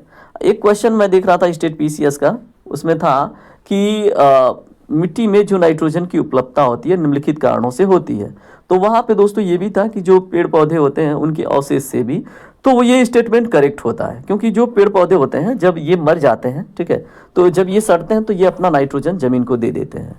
उसके बाद नाइट्रोजन फिक्स करने वाली एक बैक्टीरिया होती है, राइजोबियम नाम की बैक्टीरिया, आपने सुना होगा, जो मटर जैसी मटर फलियों वाली जो पौधे होती हैं उनके जड़ों में पाई जाती है, वो भी नाइट्रोजन को फिक्स करने का कार्य करती है मिट्टी में, ठीक है। ये सारी चीज़ें आपको पता होंगी जहाँ तक मैं जानता हूँ। नाइट्रोबैक्टर का भी नाम सुना होगा, ठीक है, नहीं सुना है तो बता दीजिएगा। मैं देखिए इन्वायरमेंट का ना क्लास आ रहा है, प्लेलिस्ट बनी हुई है, लेकिन आप लोग को ध्यान ही नहीं है। आप इन्वायरमेंट के प्लेलिस्ट से जाके इन्वायरमेंट के भी टेस्ट आप देखिए, वहाँ पे 5-6 टेस्ट आ चुके हैं और 30-30 क्वेश्चन मात्र 10 मिनट में देख लेते हैं, और मैं इन डिटेल आपको बात करता ही हूँ, आपको पता ही है ना, तो आप देख लीजिएगा। उसके बाद यहाँ पे देखिए 21% क्या है? Oxygen. 0.03% most important gas carbon dioxide. अगर ये ना हो तो पौधे कहाँ से भोजन बनाएंगे, और पौधे भोजन नहीं बनाएंगे तो मनुष्य क्या ग्रहण करेगा। तो कार्बन डाइऑक्साइड महत्वपूर्ण भी है, ठीक है। उसके बाद 78% की विशेषता आपने जान ली। चौथे स्थान पे है आर्गन, ठीक है, तो 0.9% है, याद रखेंगे। आइए बात करते हैं अन्य प्रश्नों पे।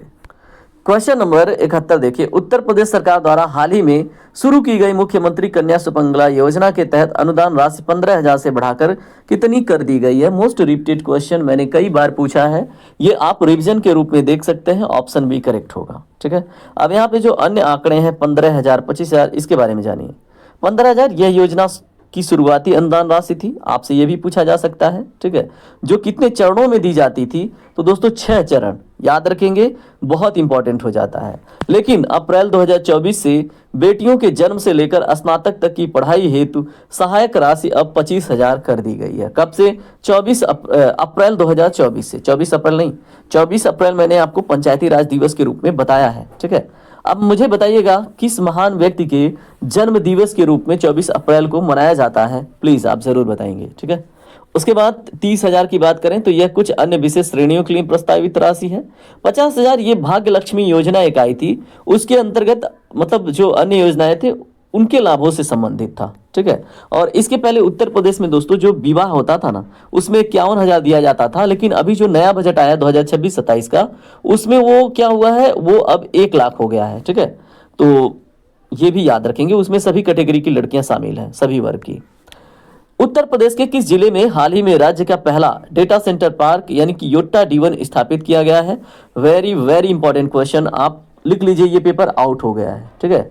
तो दोस्तों ये ग्रेटर नोएडा में है। योट्टा D1 आते ही बच्चे कंफ्यूज हो जाएंगे, ठीक है। आप देखना दरोगा में या फिर एसआई में, मतलब एसआई दरोगा एक ही हो गया, कांस्टेबल में, या फिर आपको किसी न किसी एग्जाम में ये प्रश्न देखने को मिल ही जाएगा। उसके बाद लखनऊ के बारे में देखिए, यहाँ ITCT और सॉफ्टवेयर टेक्नोलॉजी पार्क स्थित है। ITCT उत्तर प्रदेश का लखनऊ में डेवलप की जा रही है, ठीक है।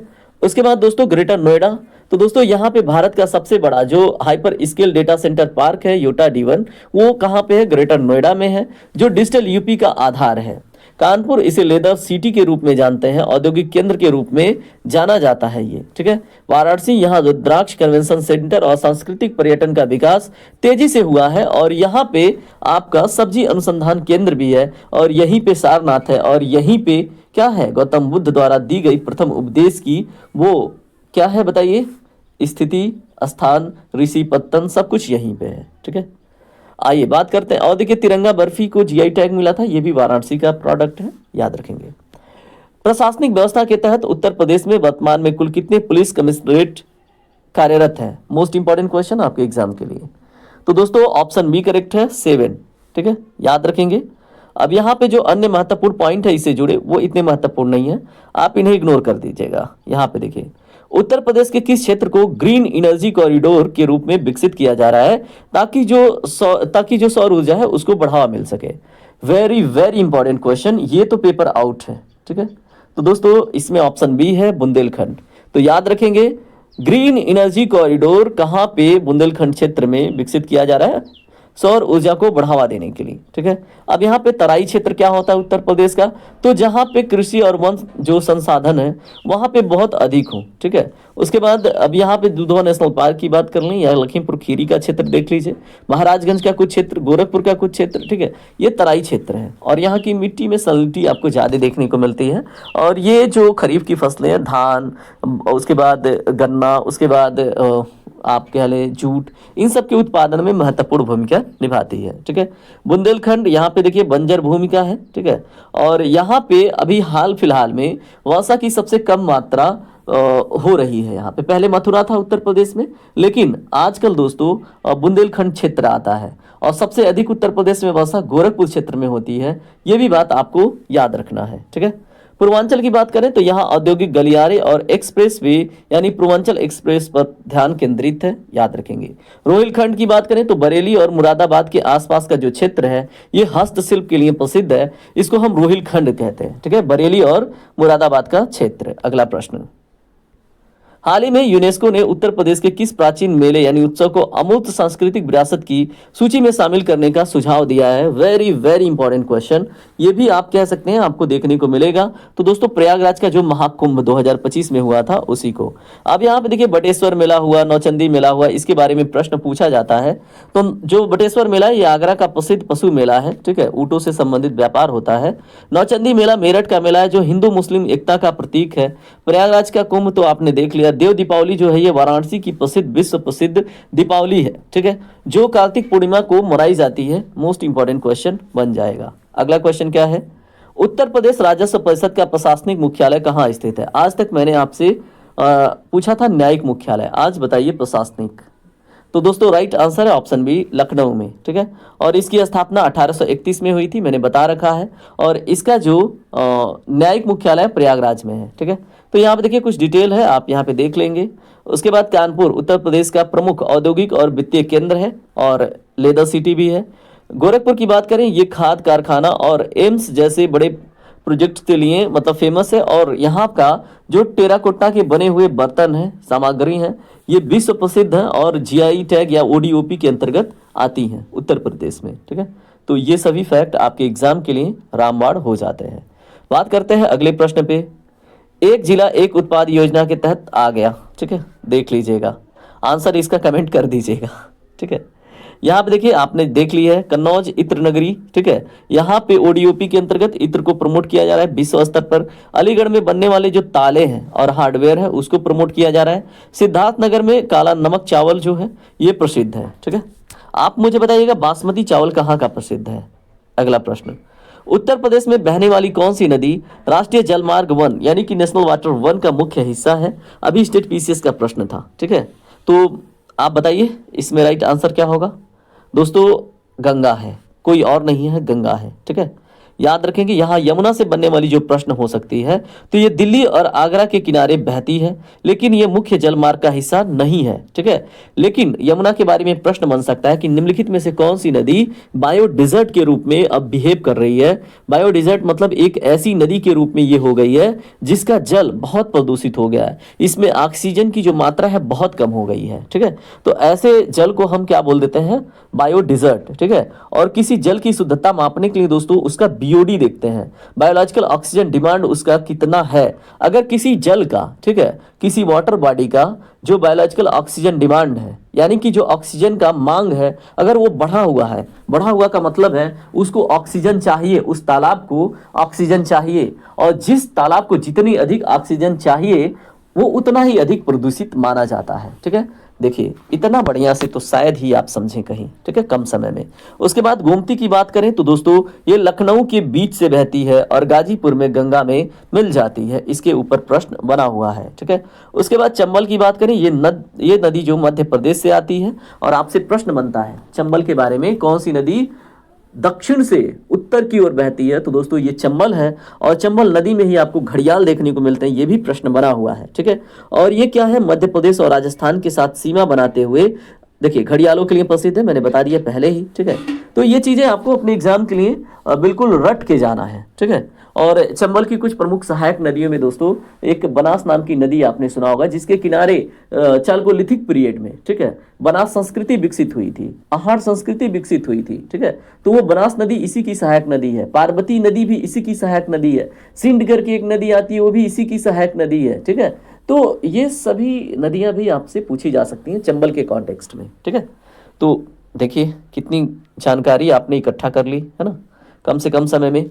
उत्तर प्रदेश की जो नई औद्योगिक निवेश एवं रोजगार प्रोत्साहन नीति 2022 है, इसका मुख्य लक्ष्य क्या था? तो दोस्तों ये प्रश्न आपके लिए महत्वपूर्ण डिफिकल्टी के रूप में हो जाएगा। ऑप्शन बी करेक्ट है। यूपी को $1 ट्रिलियन की अर्थव्यवस्था बनाना, ये मुख्य लक्ष्य था और अब ये 2027 तक ट्रांसफर हो गया है, ठीक है। इसका डेट नए बजट के अनुसार मैं आपको बता रहा हूं, ठीक है। अब यहाँ पे इससे जुड़ी जानकारियां बहुत महत्वपूर्ण नहीं है, काफी पुरानी हो गई हैं। अगला प्रश्न देखिए क्या है। मिशन शक्ति के चौथे चरण के तहत उत्तर प्रदेश पुलिस द्वारा महिलाओं की सहायता हेतु कौन सा नया पोर्टल ऐप विशेष रूप से सक्रिय किया गया है? तो दोस्तों राइट आंसर इसका क्या होगा? इसका राइट आंसर ऑप्शन बी है, महिला बीट, ठीक है, ई पोर्टल। याद रखेंगे एग्जाम में प्रश्न बन जाएगा।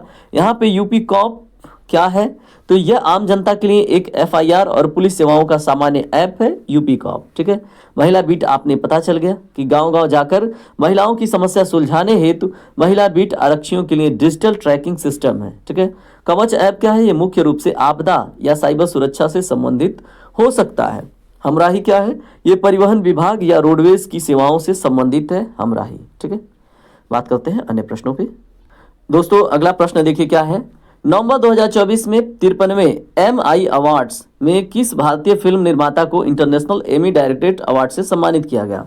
तो दोस्तों इसका जो राइट आंसर है ये है आपका ऑप्शन बी, करण जौहर। ठीक है, अब जो अन्य डिटेल हैं दोस्तों वो आप खुद ही वीडियो रोक के पढ़ लीजिएगा। ठीक है, अगला प्रश्न देखिए क्या है। हाल ही में भारत ने किस पड़ोसी देश के साथ मुक्त व्यापार समझौते को आगे बढ़ाने और सीमा विवाद सुलझाने के लिए डेमचोक और डेपसोंग, ठीक है, ये मोस्ट इंपॉर्टेंट है, सेना हटाने पर सहमति जताई है? तो दोस्तों किस देश के साथ? तो इसका जो राइट आंसर है वो क्या होगा? तो दोस्तों ऑप्शन बी है, चीन। ठीक है, याद रखेंगे। अगला प्रश्न यहाँ पे देखिए कुछ डिटेल है, देख लीजिएगा। अगला क्वेश्चन 83 नंबर का प्रश्न। केंद्र सरकार ने सोशल मीडिया पर भ्रामक सूचनाओं यानी डीफेक्स और ऑनलाइन सुरक्षा के लिए हाल ही में कौन सी नई नियमावली या कानून की कड़ाई से लागू करने का निर्देश दिया है? राइट आंसर है इसका ऑप्शन ए, आईटी नियम 2021। मोस्ट इंपॉर्टेंट 2023-24 का जो नियम था उसमें संशोधन किया गया है ना। अब यहाँ पे देख लीजिए कुछ इंपॉर्टेंट बातें हैं जो आप पढ़ लेंगे। अगला प्रश्न, वर्ष 2024 में शांति नोबेल पुरस्कार से किसे सम्मानित किया गया है जो परमाणु हथियारों के खिलाफ अभियान चलाता है? तो दोस्तों इसका जो राइट आंसर है ऑप्शन बी है, क्या है? निहोन हिंडाको। ठीक है, क्या है? निहोन हिंडाको। इसी को 2024 का शांति नोबेल पुरस्कार मिला था। अगला प्रश्न पहले इनके बारे में थोड़ा सा पढ़ लीजिएगा। आंतरिक सुरक्षा के संदर्भ में भारत के किस राज्य ने हाल ही में सशस्त्र बल विशेषाधिकार अधिनियम को पूरी तरह हटा दिया है या इसके दायरे को न्यूनतम कर दिया है? अभी हाल फिलहाल का न्यूज़ है। तो दोस्तों ये है आपका ऑप्शन बी, असम। ठीक है, और आप नागालैंड को भी देख सकते हैं। यहाँ पे देख लीजिएगा कुछ डिटेल है, देख लीजिएगा आप। यहाँ पे देखिए अगला प्रश्न, हाल ही में आयोजित क्वाड, ठीक है, शिखर सम्मेलन 2024 की मेजबानी किस देश द्वारा की गई जिसमें हिंद प्रशांत क्षेत्र की सुरक्षा पर चर्चा हुई? तो दोस्तों इसका राइट आंसर क्या होगा? इसका राइट आंसर है ऑप्शन बी, अमेरिका। ठीक है, क्वाड में आपसे पूछा जाता है कौन कौन से देश हैं, आप मुझे कमेंट करके बताइएगा। भारत, अमेरिका तो हो गया। चलिए मैं एक और बता देता हूं, ऑस्ट्रेलिया भी है। अब एक देश आपको बताना है। यहाँ पे देखिए कुछ महत्वपूर्ण बातें हैं, आप पढ़ लेंगे। अगला प्रश्न, भारत की एक्ट ईस्ट जो पॉलिसी है उसके तहत हाल ही में प्रधानमंत्री नरेंद्र मोदी ने किस देश की पहली ऐतिहासिक यात्रा की जहां उन्हें सर्वोच्च नागरिक सम्मान मिला? तो दोस्तों इसका राइट आंसर है निम्नलिखित ऑप्शन में ऑप्शन ए, ब्रुनेई। ठीक है, अब यहाँ पे 2024 का ये सम्मान है, आपसे पूछा जा सकता है। वियतनाम भारत का पुराना रणनीतिक साझेदार है। पोलैंड अगस्त 2024 में 45 साल बाद किसी भारतीय पीएम ने यहाँ की यात्रा की थी, ये भी प्रश्न बन सकता है। ठीक है, कि 2024 में 45 साल बाद किस देश में यात्रा करी थी? पोलैंड में। ठीक है, यूक्रेन युद्ध के बीच शांति प्रयासों के लिए पीएम मोदी ने अगस्त 2024 में, ठीक है, क्यों की यात्रा की थी? 88वां। ठीक है, सोशल मीडिया कम्युनिकेशन में डिजिटल डिटॉक्स, ठीक है, पहल शुरू करने वाला भारत का पहला राज्य कौन सा बना? मोस्ट इंपॉर्टेंट क्वेश्चन है। ठीक है, तो इसका राइट आंसर है ऑप्शन बी, कर्नाटक। ठीक है, तो याद रखेंगे। और केरल की बात करें तो दोस्तों ये पूरी तरह से डिजिटल बैंकिंग और ई गवर्नेंस वाला पहला राज्य है। ठीक है, और कर्नाटक के बारे में आपने देख लिया, गेमिंग और सोशल मीडिया की लत छुड़ाने के लिए कर्नाटक सरकार ने 2024 में डिजिटल डिटॉक्स अभियान शुरू किया। महाराष्ट्र, यहाँ साइबर सुरक्षा के लिए विशेष साइबर कमांड केंद्र बनाया गया है। उत्तर प्रदेश, यूपी ने सोशल मीडिया के लिए नई विज्ञापन नीति 2024 जारी की है। ये देखिए 2023-24 के भी करंट अफेयर महत्वपूर्ण है, नहीं विश्वास है आप इसके पहले वाला पेपर उठा के देख लीजिएगा, 2025-24 का जो कांस्टेबल का एग्जाम था उसको। ठीक है, ब्रिक्स की बात करें तो ब्रिक्स शिखर सम्मेलन 2024 जिनमें 5 नए देश मिस्र, इथियोपिया, ईरान, सऊदी अरब, यूएई ने पहली बार भाग लिया, ये कहाँ आयोजित हुआ था? तो दोस्तों बताइए कहाँ आयोजित हुआ था? राइट आंसर है ऑप्शन बी, कजान, रूस में। ठीक है, याद रखिएगा। यहाँ पे कुछ इंपॉर्टेंट बातें हैं। 2023 का सम्मेलन जोहान्सबर्ग में हुआ था। उसके बाद दोस्तों अगर नई दिल्ली में देखें 2021 में ब्रिक्स की मेजबानी करी थी नई दिल्ली में। बीजिंग, चीन ने 2022 में इसकी मेजबानी की थी। अगला प्रश्न, हाल ही में चर्चित प्रोजेक्ट कूसा मोस्ट इंपॉर्टेंट है, भारत की सुरक्षा प्रणाली से संबंधित है? तो दोस्तों इसका जो राइट आंसर है ऑप्शन ए है, लंबी दूरी की वायु रक्षा प्रणाली से। ठीक है, तो याद रखेंगे। उसके बाद यहाँ पे कुछ इंपॉर्टेंट बातें हैं, आप देख लीजिएगा। अगला प्रश्न देखिए, अभी स्टैटिक जीके के कुछ करंट ओरिएंटेड टॉपिक है। अंतर्राष्ट्रीय सौर गठबंधन का 103वां सदस्य बनने वाला नवीनतम देश कौन सा जिसने 2024-25 में इस पर हस्ताक्षर किए? तो दोस्तों इसका जो राइट आंसर है ये है आपका ऑप्शन ए, पनामा। ठीक है, याद रखेंगे। और बाकी अन्य देशों के बारे में यहाँ विशेषता है, देख लीजिएगा। उसके बाद देखिए क्या है, चर्चित पुस्तक the golden road how ancient India transform the world 2024 के लेखक कौन है? तो दोस्तों इसका जो राइट आंसर है ये है option B, William del Rimple. ठीक है, तो याद रखेंगे। उसके बाद शशि थरूर किस पुस्तक के लिए प्रसिद्ध थे? द हिंदू वे। ठीक है, और एन एरा ऑफ डार्कनेस। ठीक है, तो एन एरा ऑफ डार्कनेस के लेखक भी शशि थरूर है। बाकी आप देख लीजिएगा।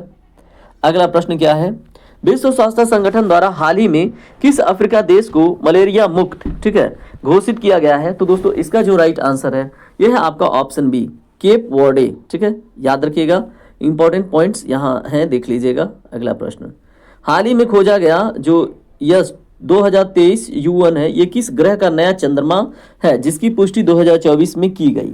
मोस्ट इंपॉर्टेंट क्वेश्चन आपसे बन सकता है। तो दोस्तों ये है यूरेनस का, अरुण का। ठीक है, याद रखेंगे। यहाँ पे देखिए आपसे कुछ जानकारी पूछी जा सकती है इसके बारे में, देख लीजिएगा। नाटो का 32वां सदस्य देश कौन सा बना है जिसने मार्च 2024 में आधिकारिक रूप से सदस्यता ली? दोस्तों राइट आंसर है ऑप्शन बी, स्वीडन। ठीक है, याद रखिएगा। इससे जुड़े महत्वपूर्ण पॉइंट्स यहाँ पे हैं, देख लीजिएगा। 2024 की बात करें तो विश्व मरुस्थलीकरण और सूखा रोकथाम दिवस 17 जून को मनाया जाता है। इसकी जो 30वीं वर्षगांठ थी उसकी मेजबानी किस देश ने की थी? तो दोस्तों राइट आंसर है आपका ऑप्शन बी, जर्मनी। ठीक है, तो देखिए आज की क्लास में हम 2024 के करंट अफेयर देख रहे हैं। इसके बाद दोस्तों हम 2025 के देखेंगे और उसके बाद 2026 के। ऐसे ही पैटर्न चलेगा कि एग्जाम में आपसे टफ क्वेश्चन भी बने ना, तो आपसे छूटना नहीं चाहिए। ठीक है, और कुछ डिटेल यहाँ पे है, देख लीजिएगा। अगला क्वेश्चन, दक्षिण पूर्व एशियाई राष्ट्र संघ का मुख्यालय कहाँ स्थित है जो हाल ही में आसियान भारत संबंधों के कारण चर्चा में रहा? तो दोस्तों इसका जो राइट आंसर है ऑप्शन ए है, जकार्ता। ठीक है, इंडोनेशिया का, याद रखिएगा। उसके बाद अन्य महत्वपूर्ण पॉइंट्स यहाँ पे कोट कर दिया है, देख लीजिएगा। अगला प्रश्न, उत्तर प्रदेश के प्रयागराज में आयोजित होने वाले आगामी महाकुंभ 2025 को आधिकारिक थीम इसकी क्या घोषित की गई थी? देखिए अभी 2024 का करंट है, 2025 के कॉन्टेक्स्ट में पूछा गया है, अभी 2026 में हम आ चुके हैं, तो फिर भी महत्वपूर्ण है। ठीक है, तो राइट आंसर है ऑप्शन बी, सर्वसिद्धिप्रद। ठीक है, सर्वसिद्धिप्रद कुंभ ये है थीम। ठीक है, याद रखिएगा। उसके बाद यहाँ पे देख लीजिए कुछ महत्वपूर्ण बातें हैं। अगला प्रश्न, हाल ही में चर्चा में रही अर्जेंटीना की मुद्रा क्या है जिसके मूल्य में भारी गिरावट के कारण आर्थिक संकट पैदा हुआ? तो दोस्तों क्या है अर्जेंटीना की मुद्रा? तो दोस्तों ये है पीसो। ऑप्शन ए करेक्ट है। ठीक है, तो याद रखिएगा। यहाँ पे देख लीजिए, जो रियल है ब्राजील का आधिकारिक मुद्रा है, डॉलर अमेरिका की मुद्रा है। ठीक है, तो देख लीजिएगा, यूरो यूरोपीय संघ का है।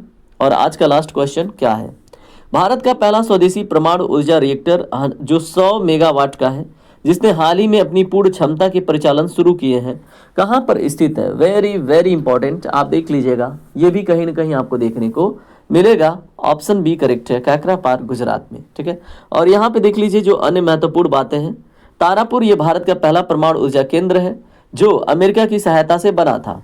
काकरापार ये कहाँ पे है आपका? तो दोस्तों अभी हमने देखा, ये कहाँ पे है आप कमेंट कीजिएगा। कुंडन जो कुलम है, तो कुडनकुलम ये रूस के सहयोग से बना भारत का सबसे बड़ा परमाणु ऊर्जा केंद्र है। ठीक है, उसके बाद जो नरौरा ये उत्तर प्रदेश के बुलंदशहर में स्थित राज्य का एकमात्र परमाणु ऊर्जा केंद्र है। तो इस तरह से हमने 100 क्वेश्चन देख लिए हैं दोस्तों। अब देखिए मैं कुछ नहीं कहूँगा, आपको पता है आपको क्या करना है।